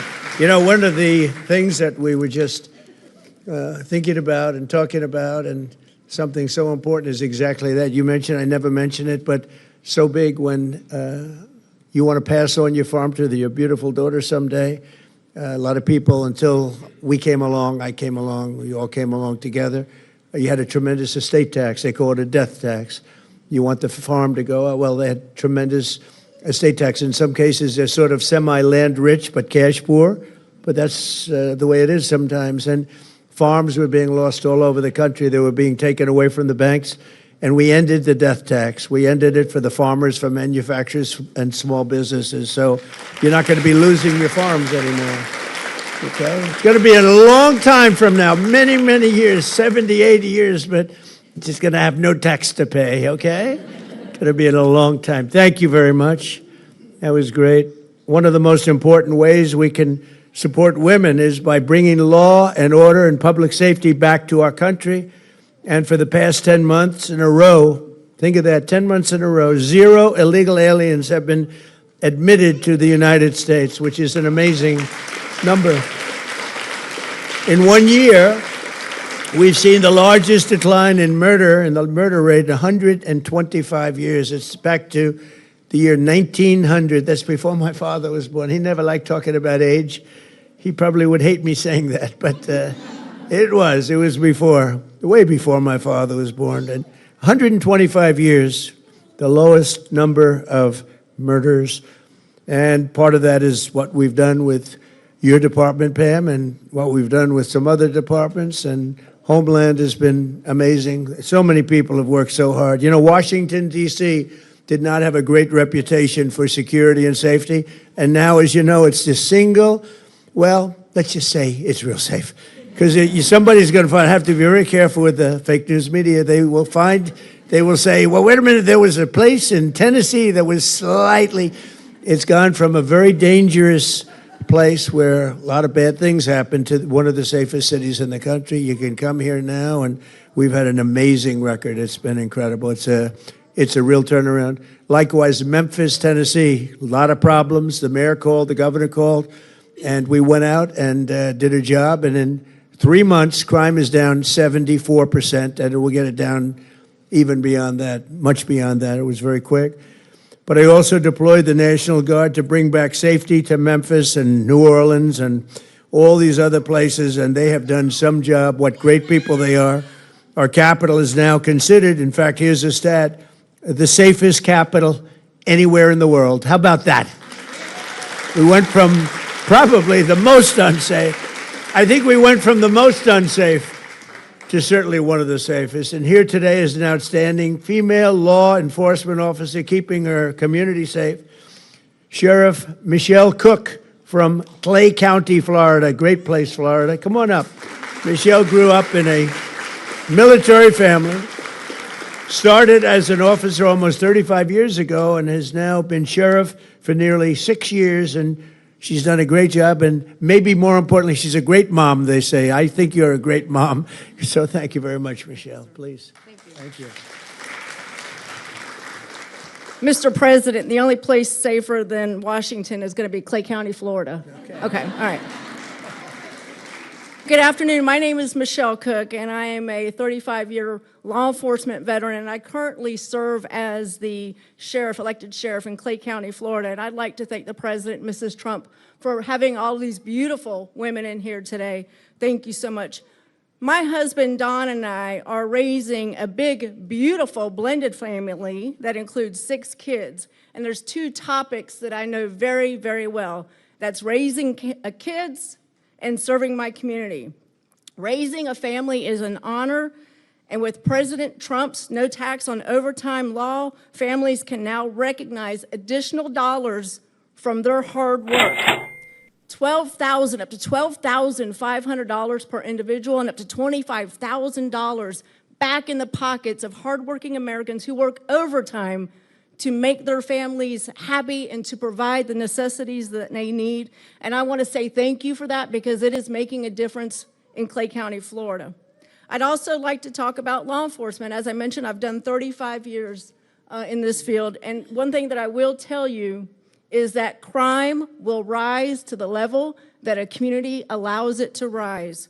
And when you have a president of the United States standing up from the Whitest House, or the White House in the Washington, D.C., saying that we will have law and order in our nation, that sets the tone and that sets the expectation. And I can tell you, it is an honor to serve my community with you at the very top, sir. Thank you so much. Thank you.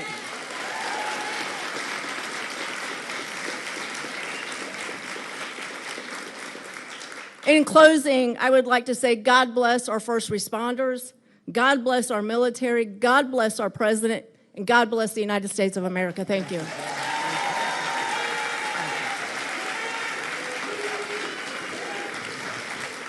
Thank you.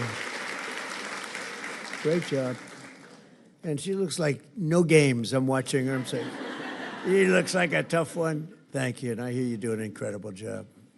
I got the word from Florida. Great honor.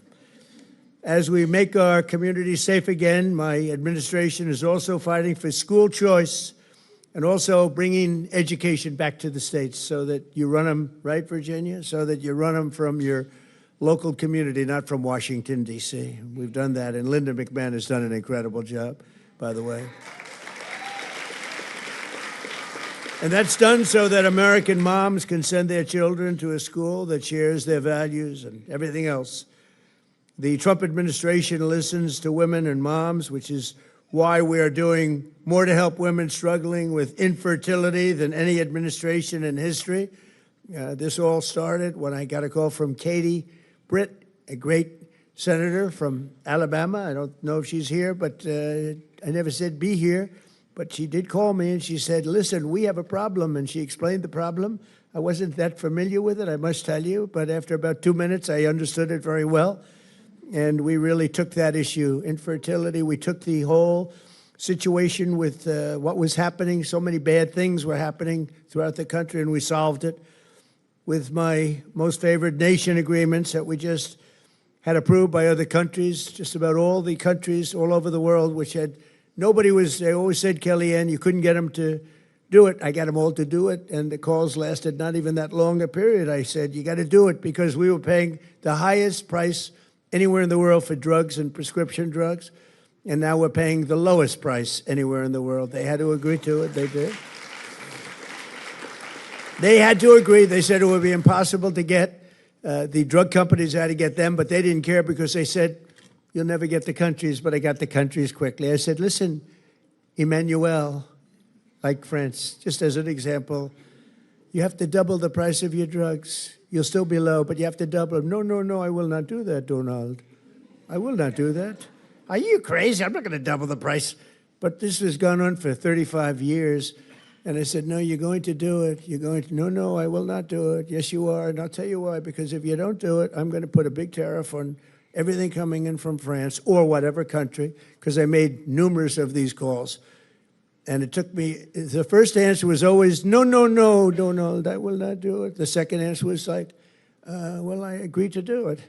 And every single country agreed. And because of that, we are cutting your drug prices by 60, 70, 80, and even 90%. Can you believe that? That's the biggest thing to happen in medicine in so long. And when you think about it, you know, it used to be, I had a time, we had a very successful first term, best economy ever. We did a lot of great things. We rebuilt our military. That's one of the reasons we're doing so well now with our military. I never thought I'd have to be using it so much. But when you look at what they did in Venezuela and now what they're doing in Iran, it's been amazing. But when you look at all of this, everybody was saying that this could never be done with the drugs. It could never be done. And in my first term, I was so proud of myself because I was able to cut the drugs 1/4%. Now, this doesn't sound so good, but I was proud. 28 years, drug costs went up, and it never stopped. Went up, up, up. And I had, in my third year, I cut drugs by 1/4%. And it was like a big deal because that never happened before. And I had a news conference. I announced that I cut drugs 1/4. It's the first time in 28 years. But now I cut drug prices by 80%, 75%. A low one, a bad one, would be 50%. Think of it, 1/4%, I was happy. But, you know, with experience, you learn. And these are the biggest drug price cuts this country's ever had by 25 times. And I think it's going to make a very big difference. All you great Congress people back there that helped me. It's going to make a great difference. There's never been anything like it. It's called Most Favored Nation agreements. I got them with all the countries. And so now instead of paying the highest price in the whole world, we're paying the lowest price in the whole world. Oh, it's pretty good. And I'm very, very happy, very proud of that, actually. It should be the biggest story. I don't get any, nobody wants to write about it. That's why I talk about it. They don't want to write about it. There was a little story like this in the New York Times. Should have been headlines. I picked up the New York Times. I said to my wife, oh, this is a big one. This is going to be front page. I couldn't find the story. I said, oh, they must have been a little bit late. You know, they were a lot late. So I figured it was the next day. I looked the next day. There was nothing. It's unbelievable. How would you like to cut drug prices, Kellyanne? How would you like to cut drug prices by 80% and not have a story about it? Something a little cuckoo there, isn't there? But the people got it. That's why we won. The people got it, Sheriff, right? But I'm also doing something else with, I think was, not much. To me, I say, can this really be possible? We're keeping men out of women's sports. Is that okay with 90% of the people?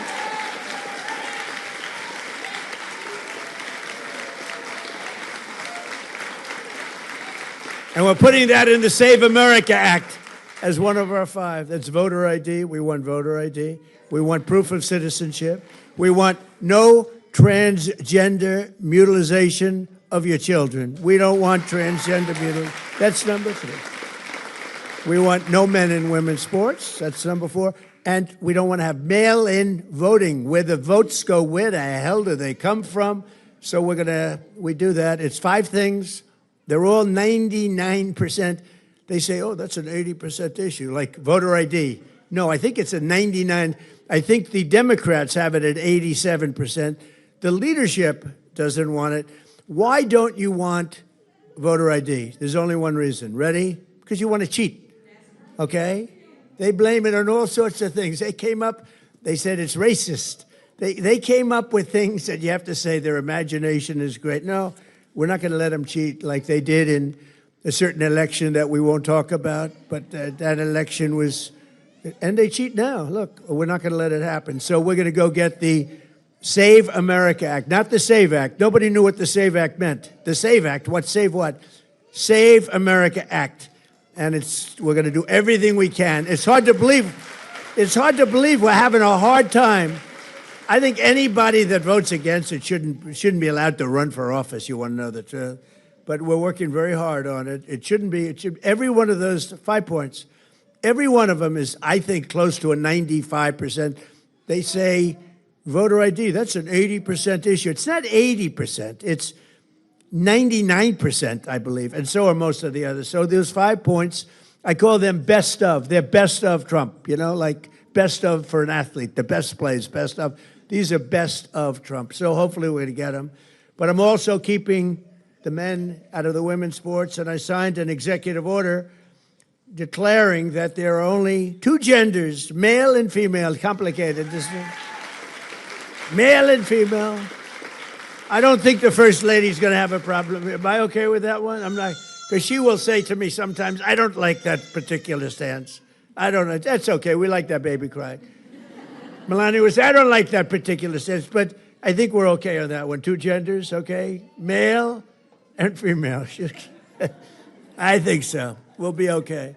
And we have put the world on notice that America will not allow men to compete against women in the 2028 Olympics, where we have the Olympics. And we have the Olympics, we have the World Cup coming up, and we have 20, the biggest is 250, and I did all 3 of them. I did the Olympics, I got the Olympics, then I got the World Cup, then I got 250, but I've never been given credit for that. They won't give me credit for 250 years, but I'm here for 250. I tried to take credit for that, but I haven't been able to get it. But a person that I recognized immediately when I came into the room, I looked down, I said, because I didn't read, I can't, if I prepare my speeches, I won't have time to get things done. Do you ever hear that? Yeah, I cannot prepare. So I didn't know who the hell I was speaking to, but I walked in and I saw this beautiful woman with the blonde hair. I watched that bobsled. I don't know how the hell you do it, Kaylee. But Kaylee was the star, big star of the Olympics and other Olympics also. And she's a 6-time Olympic medalist. Think of that. And she's won more gold medals than any other female bobsledder in history. She's a total champion. I watched the whole deal with you. You were getting ready, and they said, maybe, I don't know. She was prime, 8 years ago. They said that was terrible. And then you ended up winning again, You're going to be prime for a long time, I'll tell you that. What a tremendous athlete, and it's an honor. But I literally walked in, and I said, because I don't know most of you, unfortunately, but I knew her, because I watched that whole thing. And she recently got back from Cortina, Italy, where she won 2 bronze medals as America cheered her on, and she's won the golds, and she's won more than anybody else, and it's amazing to have you here, and it's a great honor. Come on up, Kaylee.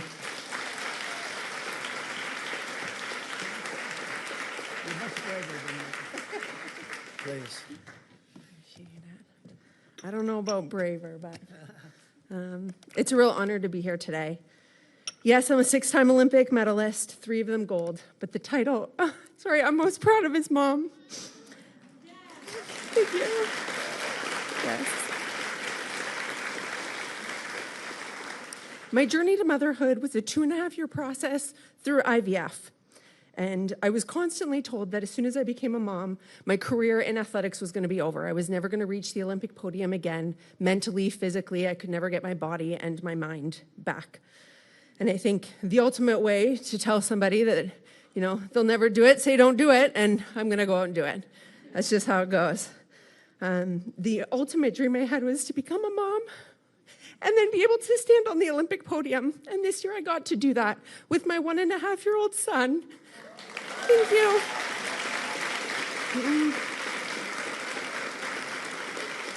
Yes. So being able to earn these 2 bronze medals, they feel like gold. They really do. He is my gold medal and will always be for the rest of my entire life. As a legal immigrant competing for the United States of America, a country that has adopted me, it's one of the greatest honors I've had in my entire life. Having my 1-year-old son chase me around the Olympic podium, another huge honor and a dream come true. I want to encourage every single mother out there to follow your dreams and don't let anybody put limits on what you believe you can do. The only Olympic medalists we're actually allowed to award what's called the Order of ECOS. So every Olympic medalist in the United States gets an Order of ECOS that they get to hand to somebody in honor and recognition of somebody who's made a meaningful contribution to their journey to the podium, because Olympic medals are never achieved alone.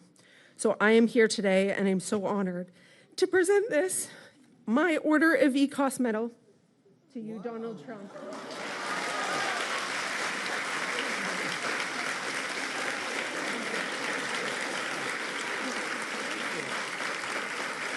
Thank you.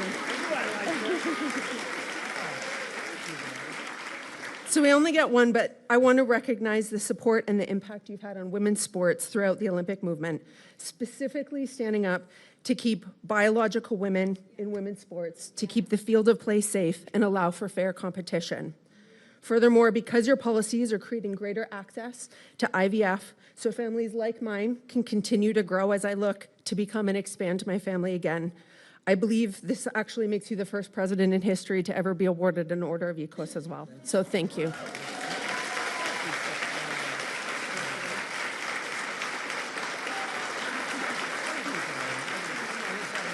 here. We'll do that.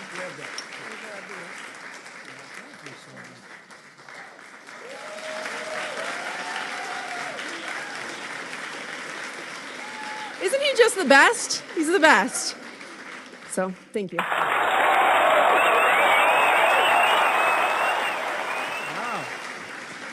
I knew I liked her. I liked her right from the first second. Now I know why. That's good. That's really nice. Beautiful. Thank you both very much. Appreciate it.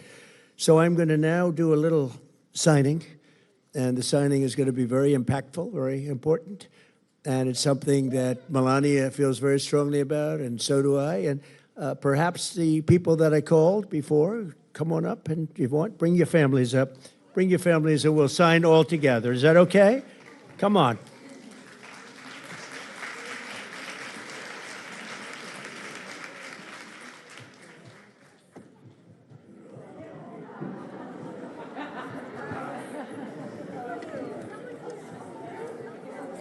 So, you ready? Okay. No auto pen, right, Bam? Am I allowed? No auto pen. Okay, ready? Watch what I do.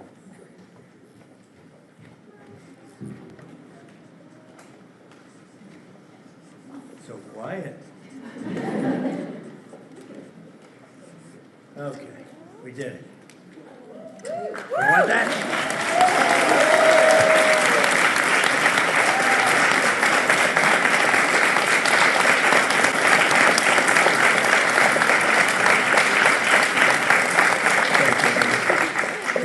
Hand these out. Yes.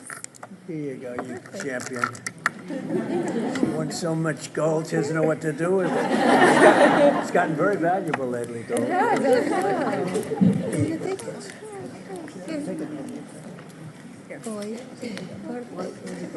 I want to thank you all very much. That's really nice. You take another one. There you go. Thank you all very much. Fantastic. Thank you.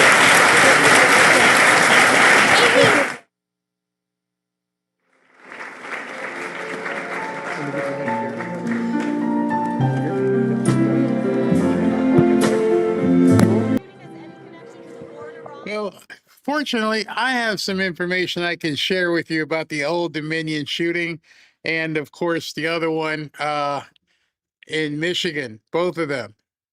I mean, before I get there, did you see how he looked at that medal? He loves sports. He loves athletes. He knows what it takes to win one of those things, and he started showing it to people. Look what I got. The dude lives in an amazing property, has everything he wants, his own plane, and that medal, you could tell it actually meant something to him. All right, so let me give you two quick stories here regarding the insanity that's beginning to unwind. The truck used to ram the Temple Israel School in Michigan is registered to a migrant from Lebanon who lived in Dearborn, Michigan. It's per Bill Malugin at Fox. Imagine my shock that this guy lived in the capital of the U.S. where all of the snack bar people hang out. Okay. And then the other one, as I mentioned, as you saw the scroll during the show, where's the other one? The other one was, anyway, I put it, this is the same one. The other one was yet another one. You know, they don't like us talking about it, but it's the other guy's name was, Mohammed Jallah or something. Oh, let me see if I can find it real quickly here. Mohammed Jallah was the one at Old Dominion. Where is it? Yeah, here he is. I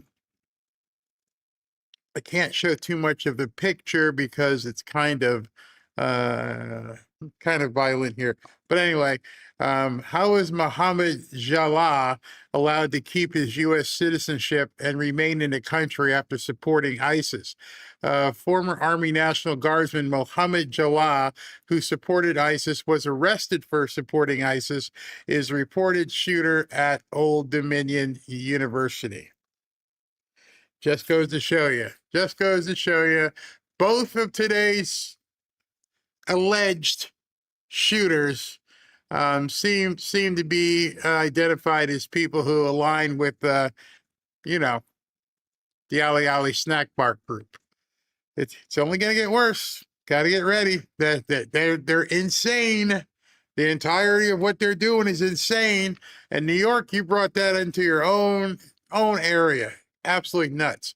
All right, so I got a whole bunch left. I'm going to clip it down so I'm not here for 3 hours, but I want to get you talking about the Save America Act.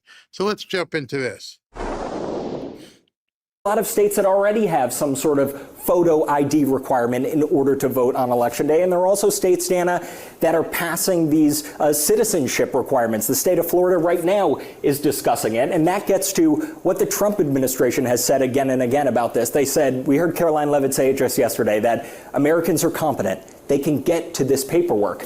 And yet, there is a lot of concern that it's going to be costly for Americans if they want to go ahead and go get a U.S. passport. It's going to require steps. By the way, they're adding as part of this law potential civil or criminal penalties for elections officials who are registering people if they misregister somebody who is not supposed to vote. So you can imagine election officials are going to be on edge. And the election is in November.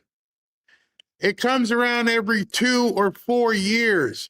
When are we going to stop coddling these people as if, oh my God, it might cost them $100? You got 9 months, or rather 8 months for this election. You got an entire 2 years until the next election. Stop trying to say these people can't afford $150. I guarantee you, I've seen what they drive. I see the different things that they do. But even if that's not the case, you're an American. You should have to prove that you deserve, that you have the right to vote. Yes, it's a right, but we wouldn't be in this situation if the Democrats weren't bringing in 12, 20 million people. All of this, of course, is with the backdrop that there is no evidence of widespread voting by non-citizens. So a lot of people argue this is putting up barriers to America. Notice that? I think at this point you're starting to realize it. You're starting to hear it go, oh, here they come again, narrativizing, putting it in there. No, there's no widespread, no evidence. So ergo, I'd love to know what these people think. So if you don't think there's any evidence of voter fraud, none. Oh, no, nothing widespread, Barry. So if you find out there's evidence of widespread voter fraud, what then would you begin to, I don't know, spew out to people? Where are you going to change? Because again, that's not news because you can't prove it and you're not telling people the actual truth. But they love putting that in there. Yeah, there's no evidence of it. No, there's plenty of evidence. There's an overwhelming amount of evidence. You just don't want to look at the evidence. You know how do you determine what is and what isn't evidence? That's a big question to ask these people. I know if, you can't do this or can't do that. You're not fast enough to run to be a wide receiver in a National Football League. The evidence is it's right there. Well, he's slow. Yeah, he can never play. There's your evidence. If you eat something like milk or something that goes bad and it goes sour, there's your evidence. It stares you right in the face. Oh, that's nasty. What evidence is there? None that you can see. So ergo, if we showed you a bunch of evidence, hey, look at all this. No, you're going to turn your head and say it's not real. They're lying to the American people. They're gaslighting people because they don't want to admit that there is an overwhelming amount of evidence. To solve a problem that does not really exist. Democrats doubling down on their anti-ICE demands. But President Trump also refusing to give in, saying he will not sign anything into law until the Senate passes the SAVE Act. House Minority Leader Hakeem Jeffries had this to say. Listen. Completely and totally out of control group of people. It's the reason why we are in a DHS shutdown right now, because Republicans have refused to agree to the type of bold, transformative, meaningful, and dramatic reforms we are demanding.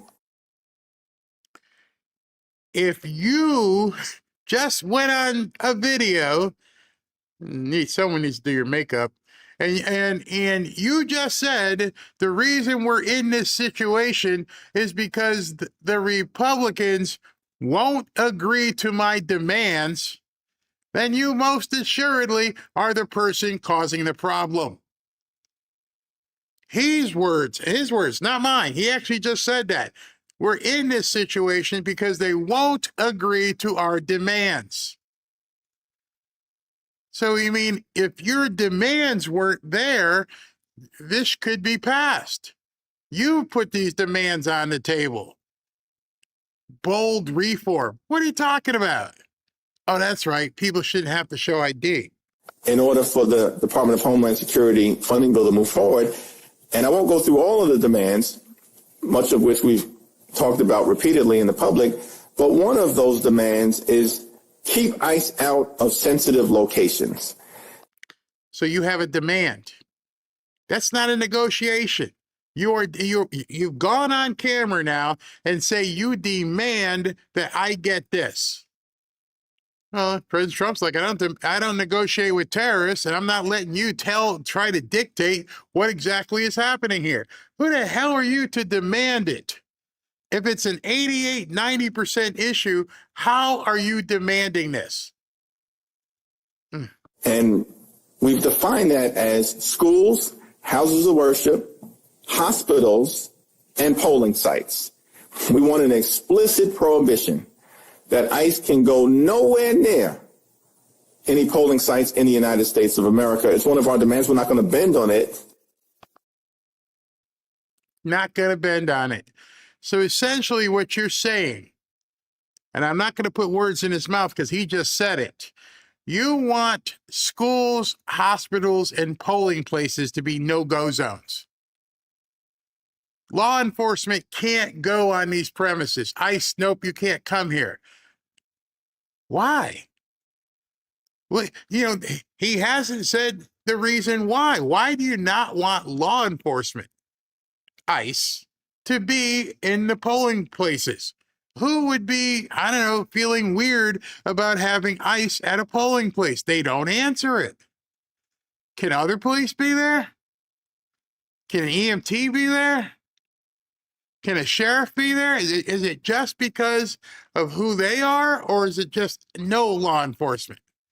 Because if a sheriff can be there, which they are, then what's the difference?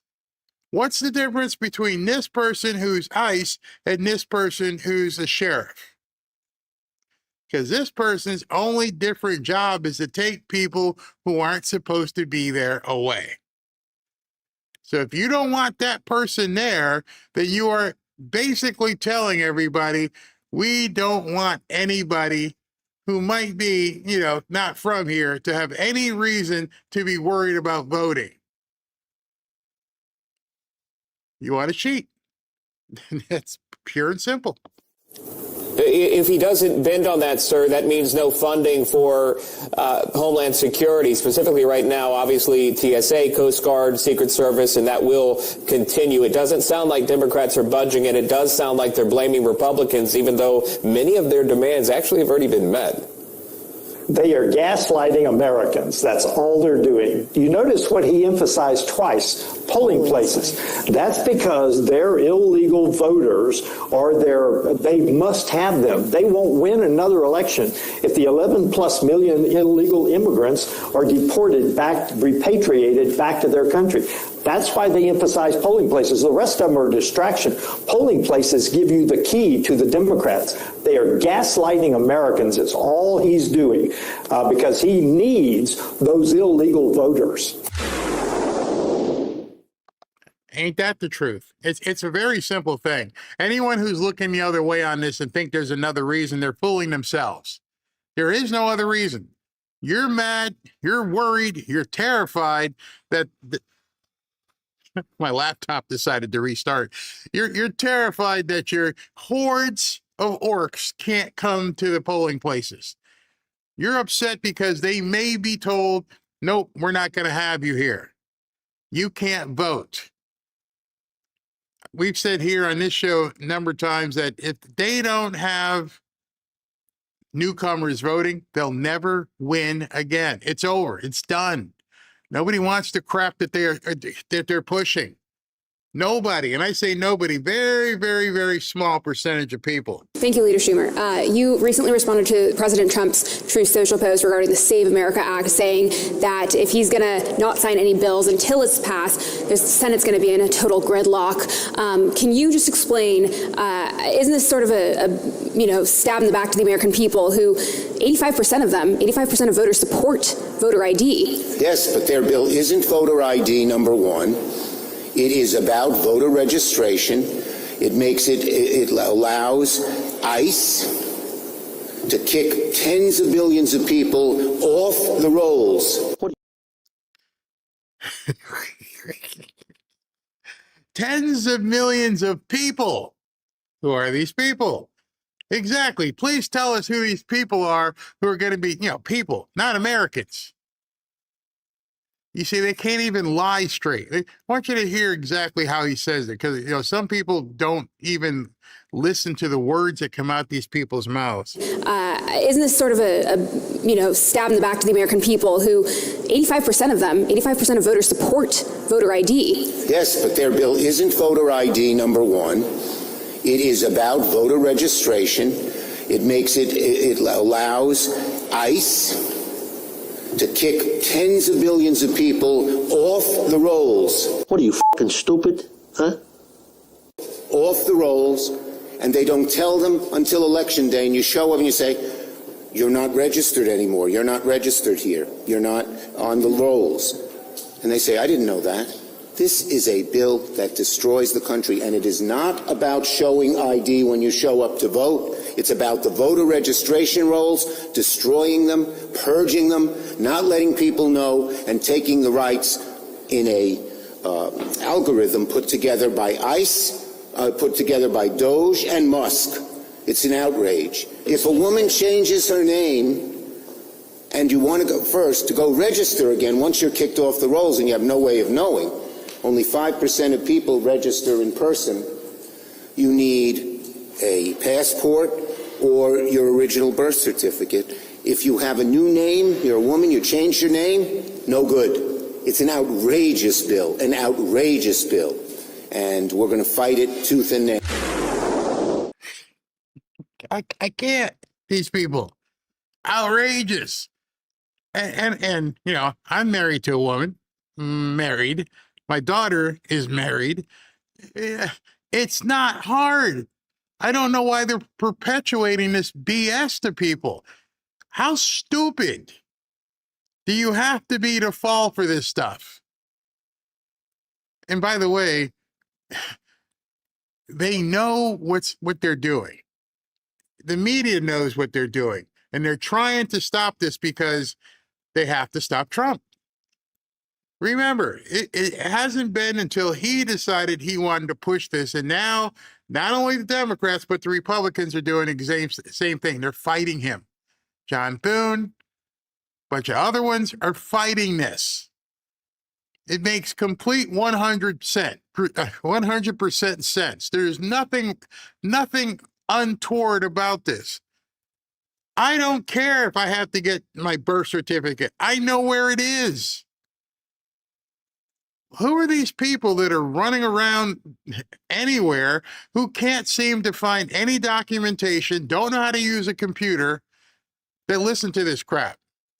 I venture to say every single one of you, if you had to get your birth certificate by next Monday, would have the ability to get your birth certificate. I mean, gosh, there's so many sites online you can get your birth certificate. Mr. President, later today, we will finish up the 21st Century Road to Housing Act, the latest piece of legislation in Republicans' affordability agenda. And next week, I will be bringing the Save America Act to the floor, and we'll be having a full and robust debate. And it's dead on arrival. What you're looking at is a setup. Everything he's saying right now, he knows moving forward, it's dead. It's never going to pass.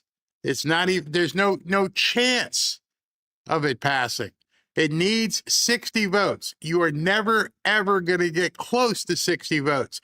There's only one way that this thing passes. And the only way you can pass it is by nuking or doing a standing filibuster. It has no chance.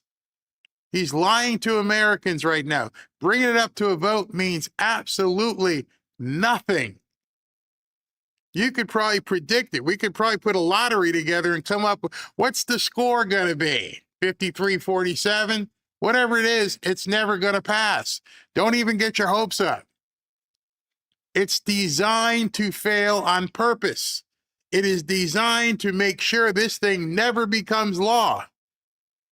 So that's the bad news. The good news is there is a remedy.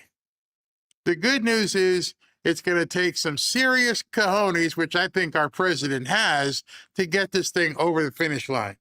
So, Mr. President, what is the Save America Act?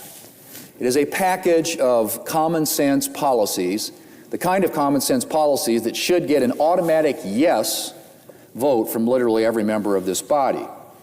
At the core of the Save America Act is the I got to give you a hint. I want you to listen to what he just said, because it's very important for what I'm going to show you as we move forward here. Notice whenever these people are up in the Senate and they're talking, they address somebody called Mr. President. And it's usually just a formality. It's just, just a way of talking, Mr. President, because they're talking and speaking it into the record. They're in the Senate. The key to all of this is the person he's speaking to, and it's not Trump. And some of you guys might be going, huh? What do you mean? It's not Trump. When he says Mr. President, that's not who he's talking to. That's not who the record is reflecting. Requirement that individuals provide proof of citizenship to register to vote and then show an ID when they go to the polls. In other words, it would require Americans to demonstrate that they're eligible to vote and that they are who they say they are when they go to do so. Not to keep using the word common sense, but it's pretty common sense, right? We require photo ID for a whole lot of things in this country for obvious reasons. Getting on a plane, show your official. Y'all some smart people. I said it that way, and I'm looking at the chat, and people are like, Vance. Exactly. That's who the president he's speaking to. The president of the Senate is J.D. Vance. He's the majority leader. He is not the boss of the Senate. The vice president of this country is the president of the Senate. And so as they're all, hey, Mr. President, they're talking on the record as if J.D. Vance is sitting there. He's not. I looked and it was Mark Wayne Mullen that was sitting there in the seat because he just occupies the gavel while, J.D. Vance isn't there. But the person on record that they're talking to is indeed J.D. Vance. This is where it gets kind of important here, okay? Listen up. Much more about the Save America Act in the very near future. Mr. President, I yield the floor and I suggest the absence of a quorum. Mr. President. And if you didn't know that, now you know something. Whenever you see them talking and they say stuff like that, hey, Mr. President, they are talking about the president of the Senate, not President Trump. The boss of the Senate, the president of the Senate is J.D. Vance. And I'm just wondering, let me continue, because what you're going to hear right now over the next couple of minutes is the answer. It's nuclear. I mean, it's pull the pin nuclear, but listen. Okay, update for the evening. Look, I'm guardedly very... By the way, this is Senator Mike Lee. Optimistic. We've got a real shot at this. Our next strategy has got to just involve delaying as long as possible the moment where we cast a cloture vote. The longer we can leave the debate hanging without cloture, the more we have the chance to force Democrats to articulate their basis for opposing this. We can debate, vote on, perhaps pass amendments along the way. But we want to avoid any short hop to a cloture vote. If we run immediately to that, knowing that we've got a 10-vote cloture deficit, we're going to lose, and lose quickly. We can't have that happen. We want to keep this hanging for as long as possible without a cloture vote. We shouldn't file for cloture. All right. Cloture means we're going to close debate and just get to the vote. And if John Thune tries to do cloture very quickly, the Democrats will say, yeah, we'll vote for that. Let's close the debate. Let's not talk about it. Let's not have to go on camera and debate. We're going to go cloture. And if they do that quickly, it basically accelerates the failure. The sooner they can go to cloture, the sooner they can vote and get this thing out of their heads. They have to deal with it. So what Mike Lee is telling you here is, I think the remedy is that we got to make these people stand and do more talking, and he's still not getting there. He's still not saying what the nuclear option is. Until we think we can get to 60. And otherwise, we keep it going. Keep it hanging out there. Make them stay for a long period of time. Through weekends, perhaps threatening recesses. That will tend to move things along. Let's get this done. We're not going to slow down. Let's accelerate into the turn. Let's get this thing passed. All right. So he said that, and then he did an interview on Glenn Beck's show. And Glenn asked him the right question. Glenn asked him the question that if you don't know, when you hear this, you're going to go, wait a second. What in the hell are we waiting for? Why are we worried? Why are we worried if this is the answer? Are people going to get pissed off? I don't give a shit.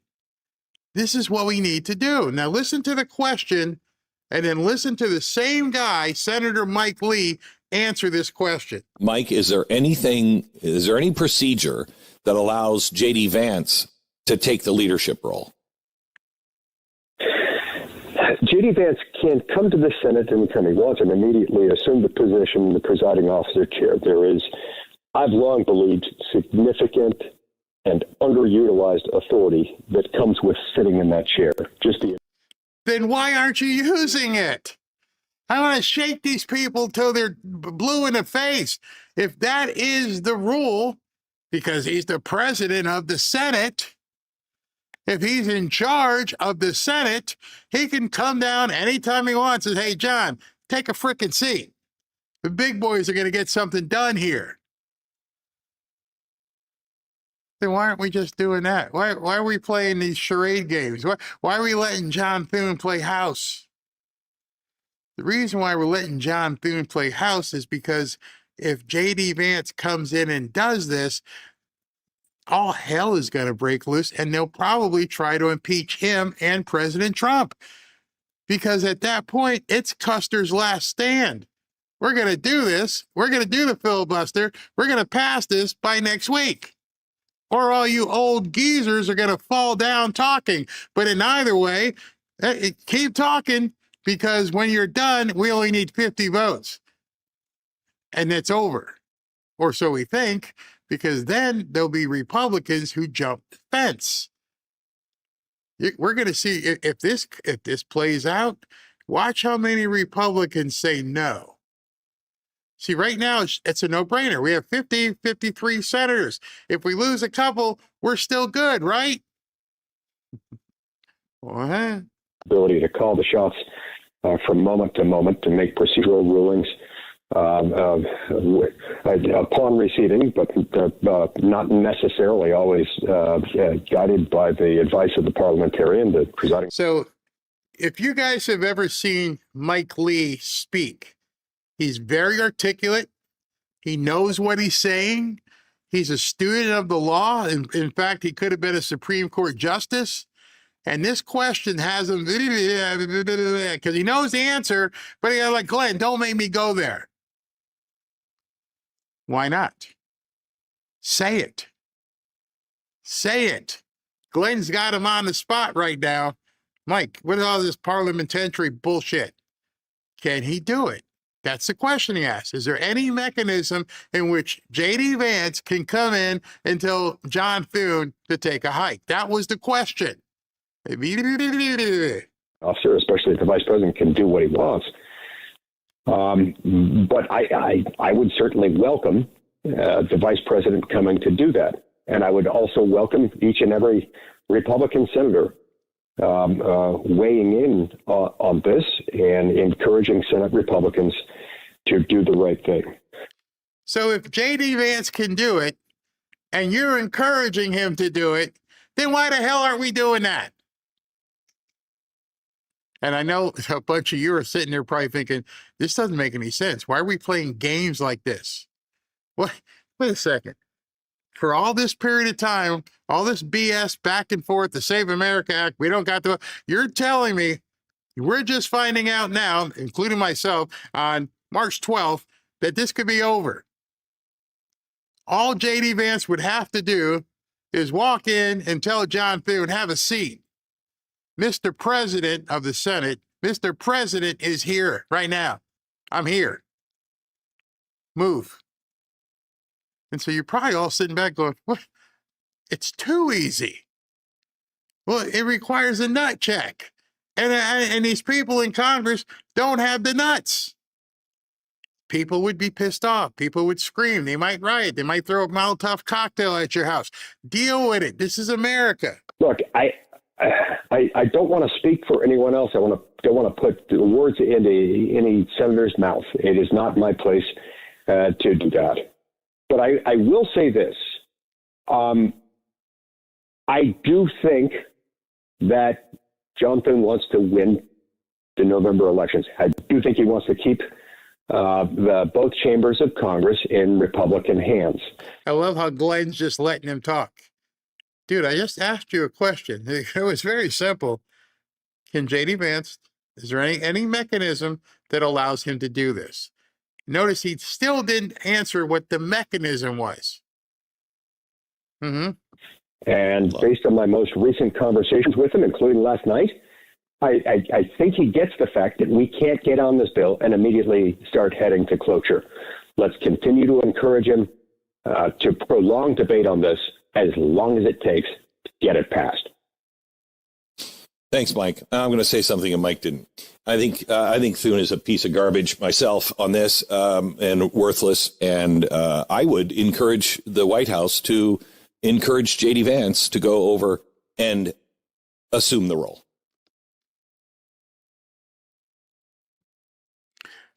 Now you know. Now you know that that's what it could happen. Now you know that's what probably President Trump and J.D. Vance have already been thinking about. Now let's see if it gets done. Because all hell would break loose. They'd probably have to put a fence up from the inside of the White House because these people would go crazy that their power was completely usurped. He clipped them. I'm the boss now. Go sit down. Get this done. Meanwhile, the state of Florida is on the verge of passing its own version of the SAVE Act, which is going to look for voter ID and also to verify that the people that are voting in our elections are indeed actual U.S. citizens. Florida should have this bill passed. My guess is either today or tomorrow. And I love living in Florida. Ron DeSantis and the boys down here said, you know what? Let's do our own. Just like Washington, we control the House, Florida House. We control the Florida Senate. Yeah. And we control the White House, i.e. the governor's office. Yeah. Well, let's just pass our own. Let's just show these people up in Washington how it's done. How do you do it? Oh, well, you control those three branches. You see, Washington right now, I think what you're starting to realize is we don't control all three. That's the problem. We down here in Florida, we actually have the control of all three branches. Control, not pseudo control, not rhino control, hard ass control. We want this done. Let's get it done. Right now, you have to realize we don't have all three branches of government in Washington, D.C. We have the House by a couple votes, and we have the Senate by who knows, depending on how the wind blows tomorrow. Whatever they decide is best in their interest, not America. We don't control all three branches of government, but we can. Oh, we can. will find its way off to the governor to be signed into law. Now, at the same time, when Florida is doing this, we are finding that Congress is having a very tough time trying to pass their version of the SAVE Act. And I will just tell you my opinion that this is a very much needed piece of legislation that Congress should be passing. It is a common sense piece of legislation and should be simple stuff. If you want to vote in our elections, you should have voter ID. If you want to. Now, you know the Democrats are going to try and sue. It doesn't matter. Go ahead, try for it. It will if Ron hasn't signed it already, it's imminently to be signed, and we will control our elections down here, and you will need verifiable ID, which means, for the most part, Florida will be confidently red for quite some time.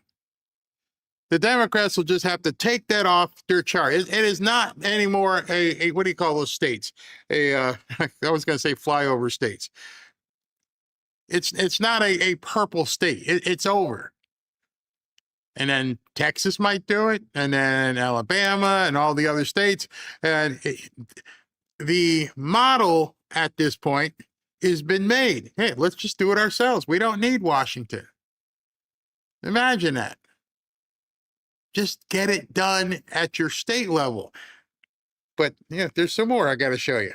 In our elections, we should verify that you belong here in the country, and we should verify your citizenship. I think most people agree with that. But what's amazing to me is that they are still having a tough time reconciling this and getting across the finish line on a very simple piece of legislation. And it just befuddles me that why Congress always has problems passing the same laws that Florida passes so effortlessly. If Florida worked as slowly as Congress, we would still be debating what our state flag looks like. You know, it's funny. People who come here and, hey, Barry, it's completely different down here. Yeah, it's completely different. You're allowed to make money. You don't have to pay income tax. You got a governor that wants to work with business. Crime is relatively low except for certain areas in the hood. And even then, not that bad. The government gets stuff done when it has to get it done. And there are some Democrat-run areas here in South Florida, but they're not libtards. Do you remember a couple months ago when the mayor of Miami was won by a Democrat, and people were like, oh, Trump lost? She knows her place. That shit ain't gonna fly. Not you don't bring that libtardery crap down here. You'll be bounced. And all of a sudden you never heard about her anymore. Completely, nobody talks about it. If we can do it here, no state income tax, we're about to get rid of property tax. If we can do all that stuff here, why can't other states do that? I'll tell you why. Here, let me show you why other states they can, but why they refuse to. Listen to this.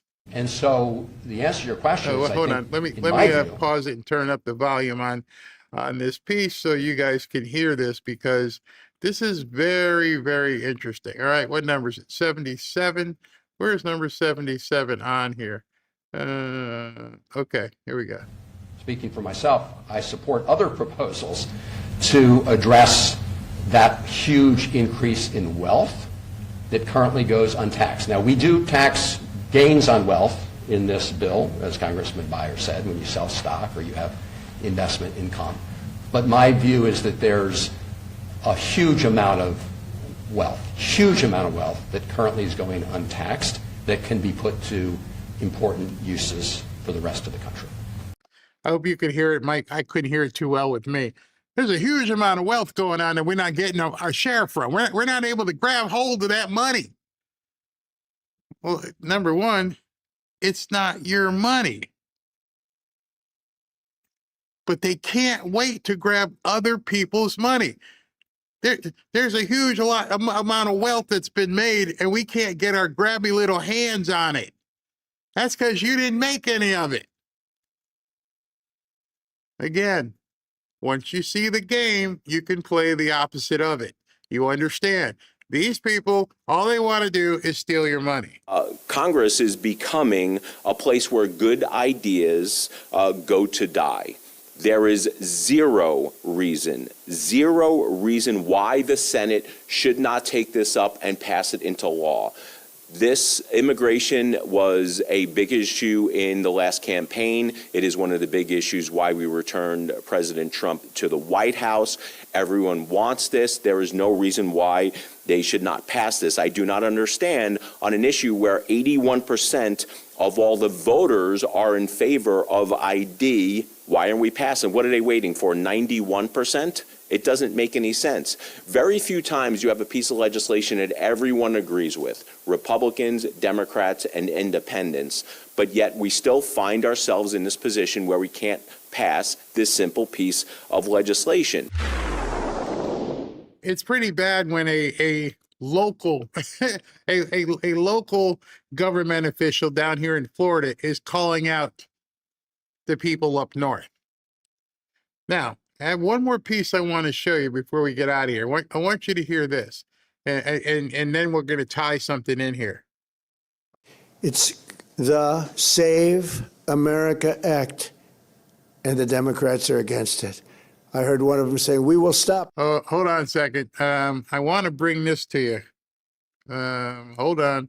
Yeah, it was Ali snack bar. Wait a second. Let me finish with President Trump. The Save America Act. No, we're trying to save America. And it has to do with largely voting. And basically, it's got three very simple points. It's got voter ID, photo ID, but voter ID with a photo, right? It's got the confirmation of U.S. citizenship. You have to be a citizen. So you have a vote, you have an ID. That's about a 99%. I'm going to come back to that because I got some breaking news I want to show you. Obviously was sentenced for that, but I don't have any information indicating that he was known or an ongoing problem. We'll take one more question. Do you have more specifics on how he was subdued? Yeah, the brave ROTC members in that room subdued him. And if not for them, I'm not sure, what else he may have done. But that's exactly, they confronted him and they subdued him, and he was no longer able to conduct any further attack. Thank you. That was last. Go ahead. Okay. Yeah. Since there are ROTC students involved, is there any reason to believe that they were targeted? Well, I believe that at this time, we have to take all the information that we will receive from the victims. So I don't want to make any preemptive judgments or anything to this at this time exactly. Keep in mind, we're going to look at forensic information, anything that he may have had interest specifically for any targets. And because I don't have that yet, I can't confirm that at this time. And how many people were in the classroom? I don't know the exact number of the people in the classroom. How long do you suspect this investigation will last? It's a fair question. It really completely depends. So we obviously are going to dig in, and this is why we need the public support to where he may have been before this, who he may have been in contact with, if he had any other supporters, anybody providing him information. So we have to track every single lead down, and that is exactly what the FBI will do. Every single lead, we're going to track down the veracity of the information and make sure that we have a full investigation with as much information, again, to ensure that there isn't anyone else that he may have been receiving support from as well. Do you have any evidence that he was self-funded? No, I don't have anything at this time. Thank you, everyone.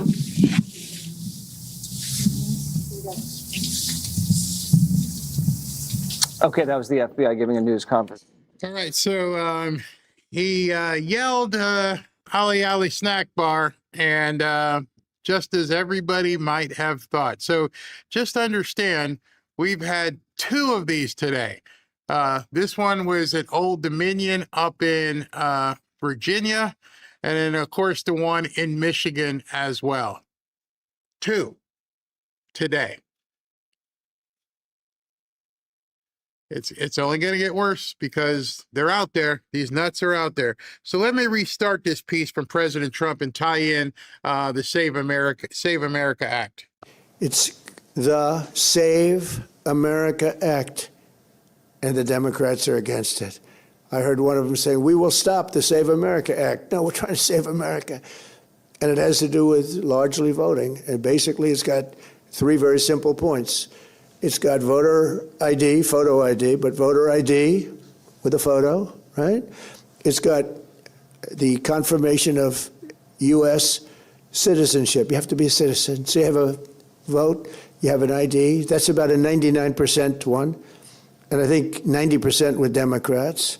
Then you have confirmation U.S. citizenship. That's about a 99% one with Republicans, about 86% with Democrats, except Democrat politicians because they cheat on elections. And then you have no mail-in ballots. And there would be no mail-in ballots, very important. You know, we're the only country in the world that does a system like we do. We're the only country in the world that has mail-in ballots. The way we do this is unbelievable. It guarantees cheating. So it's no mail-in ballots with the exception of disability, illness, military, or if you're traveling, you can get an exemption. You know, if you happen to be out of the country for a good reason, you can have an exemption. So with exceptions, it's no mail-in ballots, and that will assure the security of our crooked elections. We have crooked elections, yeah. So President Trump has already said one way or another this thing will get passed. He had posted that on Truth Social some time ago. One way or another, this will get passed. And everybody was wondering, what do you mean one way or the other? If you don't get the votes, you don't get the votes. Now, you heard what Glenn Beck said to Mike Lee. And so I did a little digging, some research. I encourage you to do your research as well. And I want you to see this. I put together an article, Replace John Thune Now. I asked a question from two different AI sources, one of them being Grok. Can J.D. Vance, is having the constitutional role of vice president as president of the Senate, which he is, can he unilaterally decide to preside over proceedings at any time he chooses? Senator Mike Lee says this is correct. That's the actual question I posted as the prompt in both, actually three different AI. Three different IA. See, it's all about making sure you ask the right question. If you asked AI, hey, listen, can J.D. Vance take John Thune's position? It would say no. You got to make sure you ask the right question. Can J.D. Vance, being as having the constitutional role of the vice president as president of the Senate, can he do it? Here's the answer. And do your own research is what I mentioned.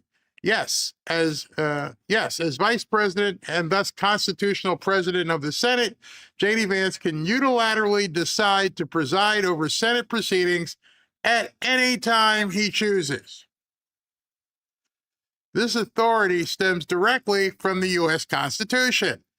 Article 1, Section 3, Clause 4 states, the Vice President of the United States shall be the President of the Senate, but shall have no vote unless they be equally divided. This makes the VP the presiding officer of the Senate by default, with the power to take the chair whenever he wishes. I know some of you guys like, well, what the hell are we waiting for? I think President Trump has been trying to give these people enough rope so they hang themselves. Because every one of you right now go, wait a second, wait. Are we talking the same thing all over again, that these guys just don't have the cojones? Yes. Clear. You can do your own research. Check it out yourself. It goes further. In practice, modern vice presidents rarely preside over routine sessions, delegating that to the president pro tempore, typically the senior senator of the majority party or other designated senators. Hey, I'm going to let you hold my chair, but I'm still the boss here. However, nothing in the Constitution, Senate rules, or historical precedent prevents the VP, J.D. Vance, from stepping in unilaterally at any moment. See, that I wanted to make sure there was no vote needed. We didn't have to have approval. We didn't have to raise hands. Unilaterally, meaning by his own decision, just go, I'm here. John, have a seat. Let's do this. And I know the question you're having right now is like, well, why the hell haven't they done this? Why the hell haven't they gone in and said, we're closed right now, and allowed President Trump to nominate all the people he can normally nominate during a recess? John Thune has been keeping it open every 2 days or hour or whatever to make sure President Trump can't nominate anybody during a recess appointment. And the fix is clear. The fix is J.D. Vance can do it. It says Senator Mike Lee has repeatedly highlighted this point, arguing that Vance is the only person constitutionally entitled to sit in the chair, presiding chair, could exercise this role more actively than recent vice presidents. Lee has emphasized that Vance could immediately assume the position in the presiding office chair whenever he wants, potentially exerting significant influence over debates, procedural rulings, and key votes, especially tiebreakers. This view draws from early precedents like Vice President, I don't know, John friggin' Adams, who regularly presided and shaped Senate proceedings in the 1790s. Like, wait a second. You're going to go all the way back to George Washington's presidency? And you're telling me John Adams is the precedent? What in the hell are we doing? I think Trump's waiting. That's why he said, one way or the other, this is going to pass. One way or the other, we will have the Save America Act. Don't care if you go screaming and pooping your diapers and your depends. One way or another, this will become law. And I went searching. I heard the thing on Glenn this morning. I was driving when I heard it, and I'm like, oh, let me find the time so I can go find this question as Glenn is talking to him. Oh, now I better do some research because this can't be this freaking easy.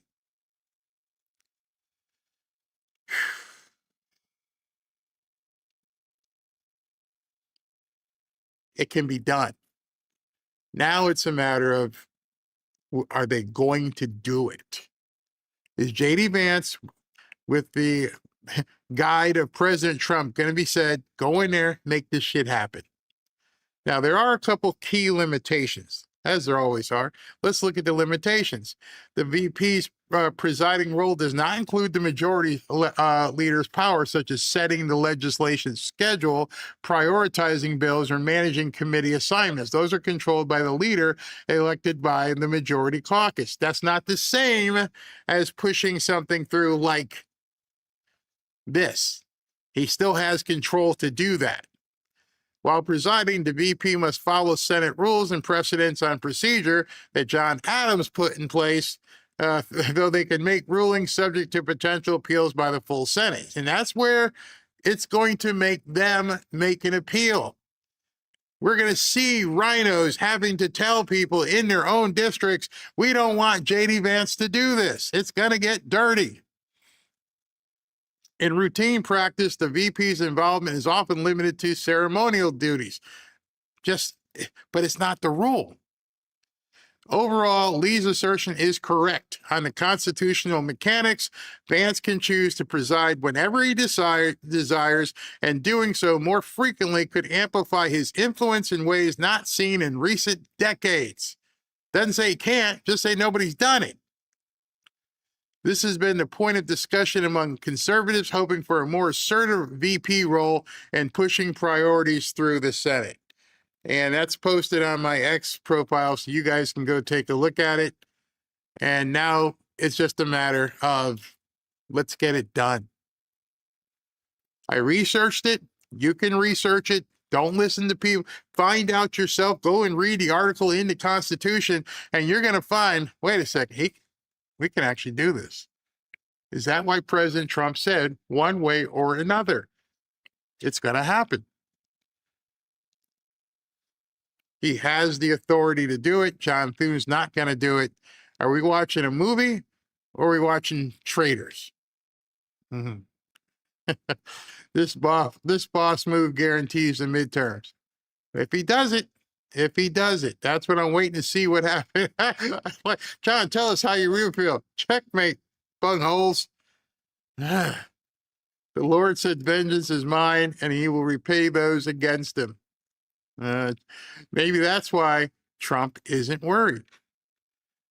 When you're sitting with that kind of card in your hand, and a complete, utter Trump card, and you're like, okay, you guys can go out there and fool around all you want, but understand I've got something in my pocket, and I know you guys are praying that I'll never use it. And again, I never like to tell you guys to believe what I'm saying. I want you to do your own research and get comfortable understanding what exactly he said. And in closing, I'm going to play this again from Scott Bessent.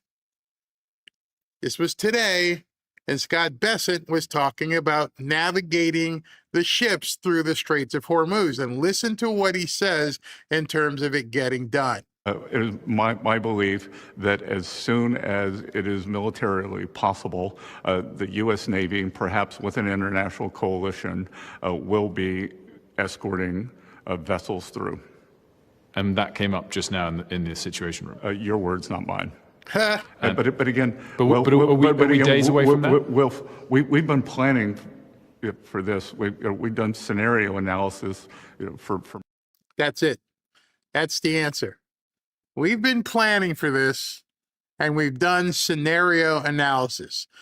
Take it back. Hey, has anybody done a scenario analysis if they don't pass the Save America Act?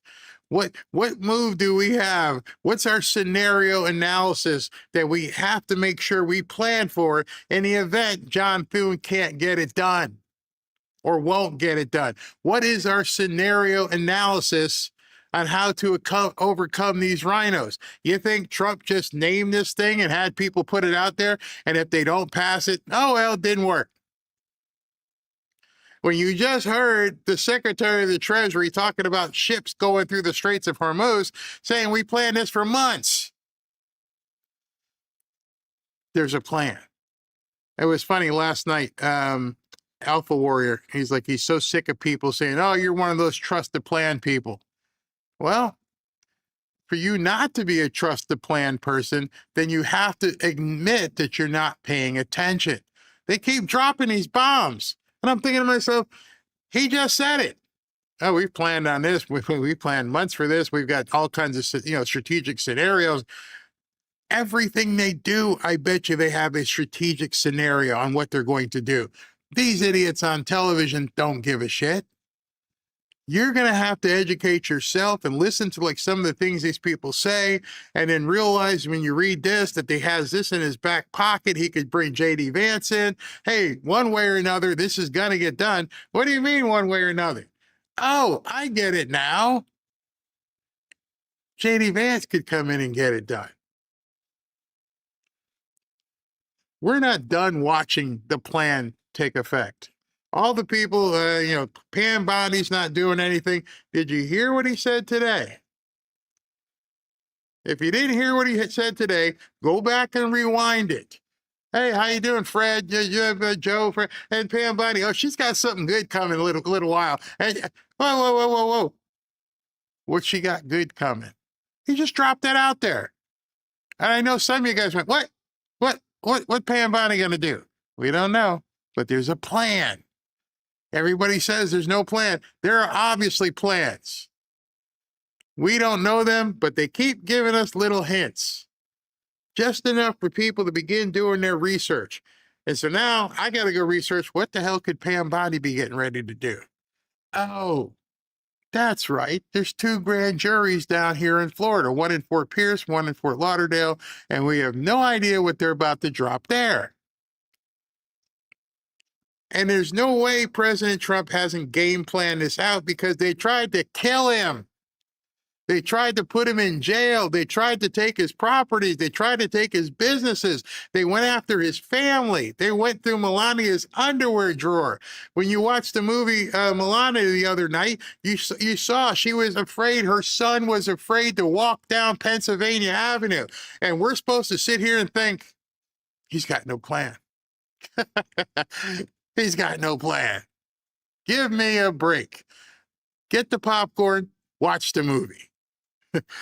I won't be doing a show tonight because it's already 6 o'clock. But I'm telling you, man, if you guys start digging deeper and start reading and listening to what these people say, and just keep remembering the history of what's going on. Obviously, he knows 1790 is when John Adams, oh my gosh. And President Trump is an ardent student of history. Amazing student of history. All right, so I don't know what tomorrow holds. I know the pollsters don't know either because stuff just keeps happening. And so I hope you guys got some information from today that will allow you to begin doing and getting some information. Let me do super chats. this window. John, I'm glad you were there. John, you need to send me an email. You send me your email. We can't find your actual address in the database to get you the Bible. So please email me again with your mailing address. But thank you. Thune, Washington office, call president. Well, goes to voicemail. Then I put my phone at my computer when I have my buddy talking about Thune's incompetence. You have 45 seconds. I did this for an hour today to blow up his email. Voicemail. Yes. Mama Tracy, Barry, we needed some t-shirts we're just out here raising Cain. Oh, wait, I missed a couple. Bielka, even backward Somalia has voter ID. Iran has voter ID. Starfleet, are the gasoline wholesalers increasing their prices? Look at the taxes. Look at how much they're putting on top of that. Starfleet, is that the same one? The gasoline wholesaler is the middleman between the refinery, the gasoline pipeline storage company, and the gas stations. Michael, the Jews gave a Mazel Tov cocktail. They blew that guy up. Johnny, I just read that one. Mama Tracy, Barry, I just read that. Chiosop, we got to find dirt on Thune and send him a letter. See, that was an earlier post that you made here. No, we just have to encourage J.D. Vance to take the helm. He's already the president of the Senate. Do your presidency. Chiosop, Trump played all this out. He always has a plan. And I think that's what people just fail to realize. He's got a plan. Dems playing for money, Trump playing for his life. Big time, big time. All right, everybody, 6 o'clock. I hope you guys all have a nice dinner. I will see you tomorrow. I may do a posted video, but it won't be a show per se. So thank you guys for tuning in. Talk to you tomorrow.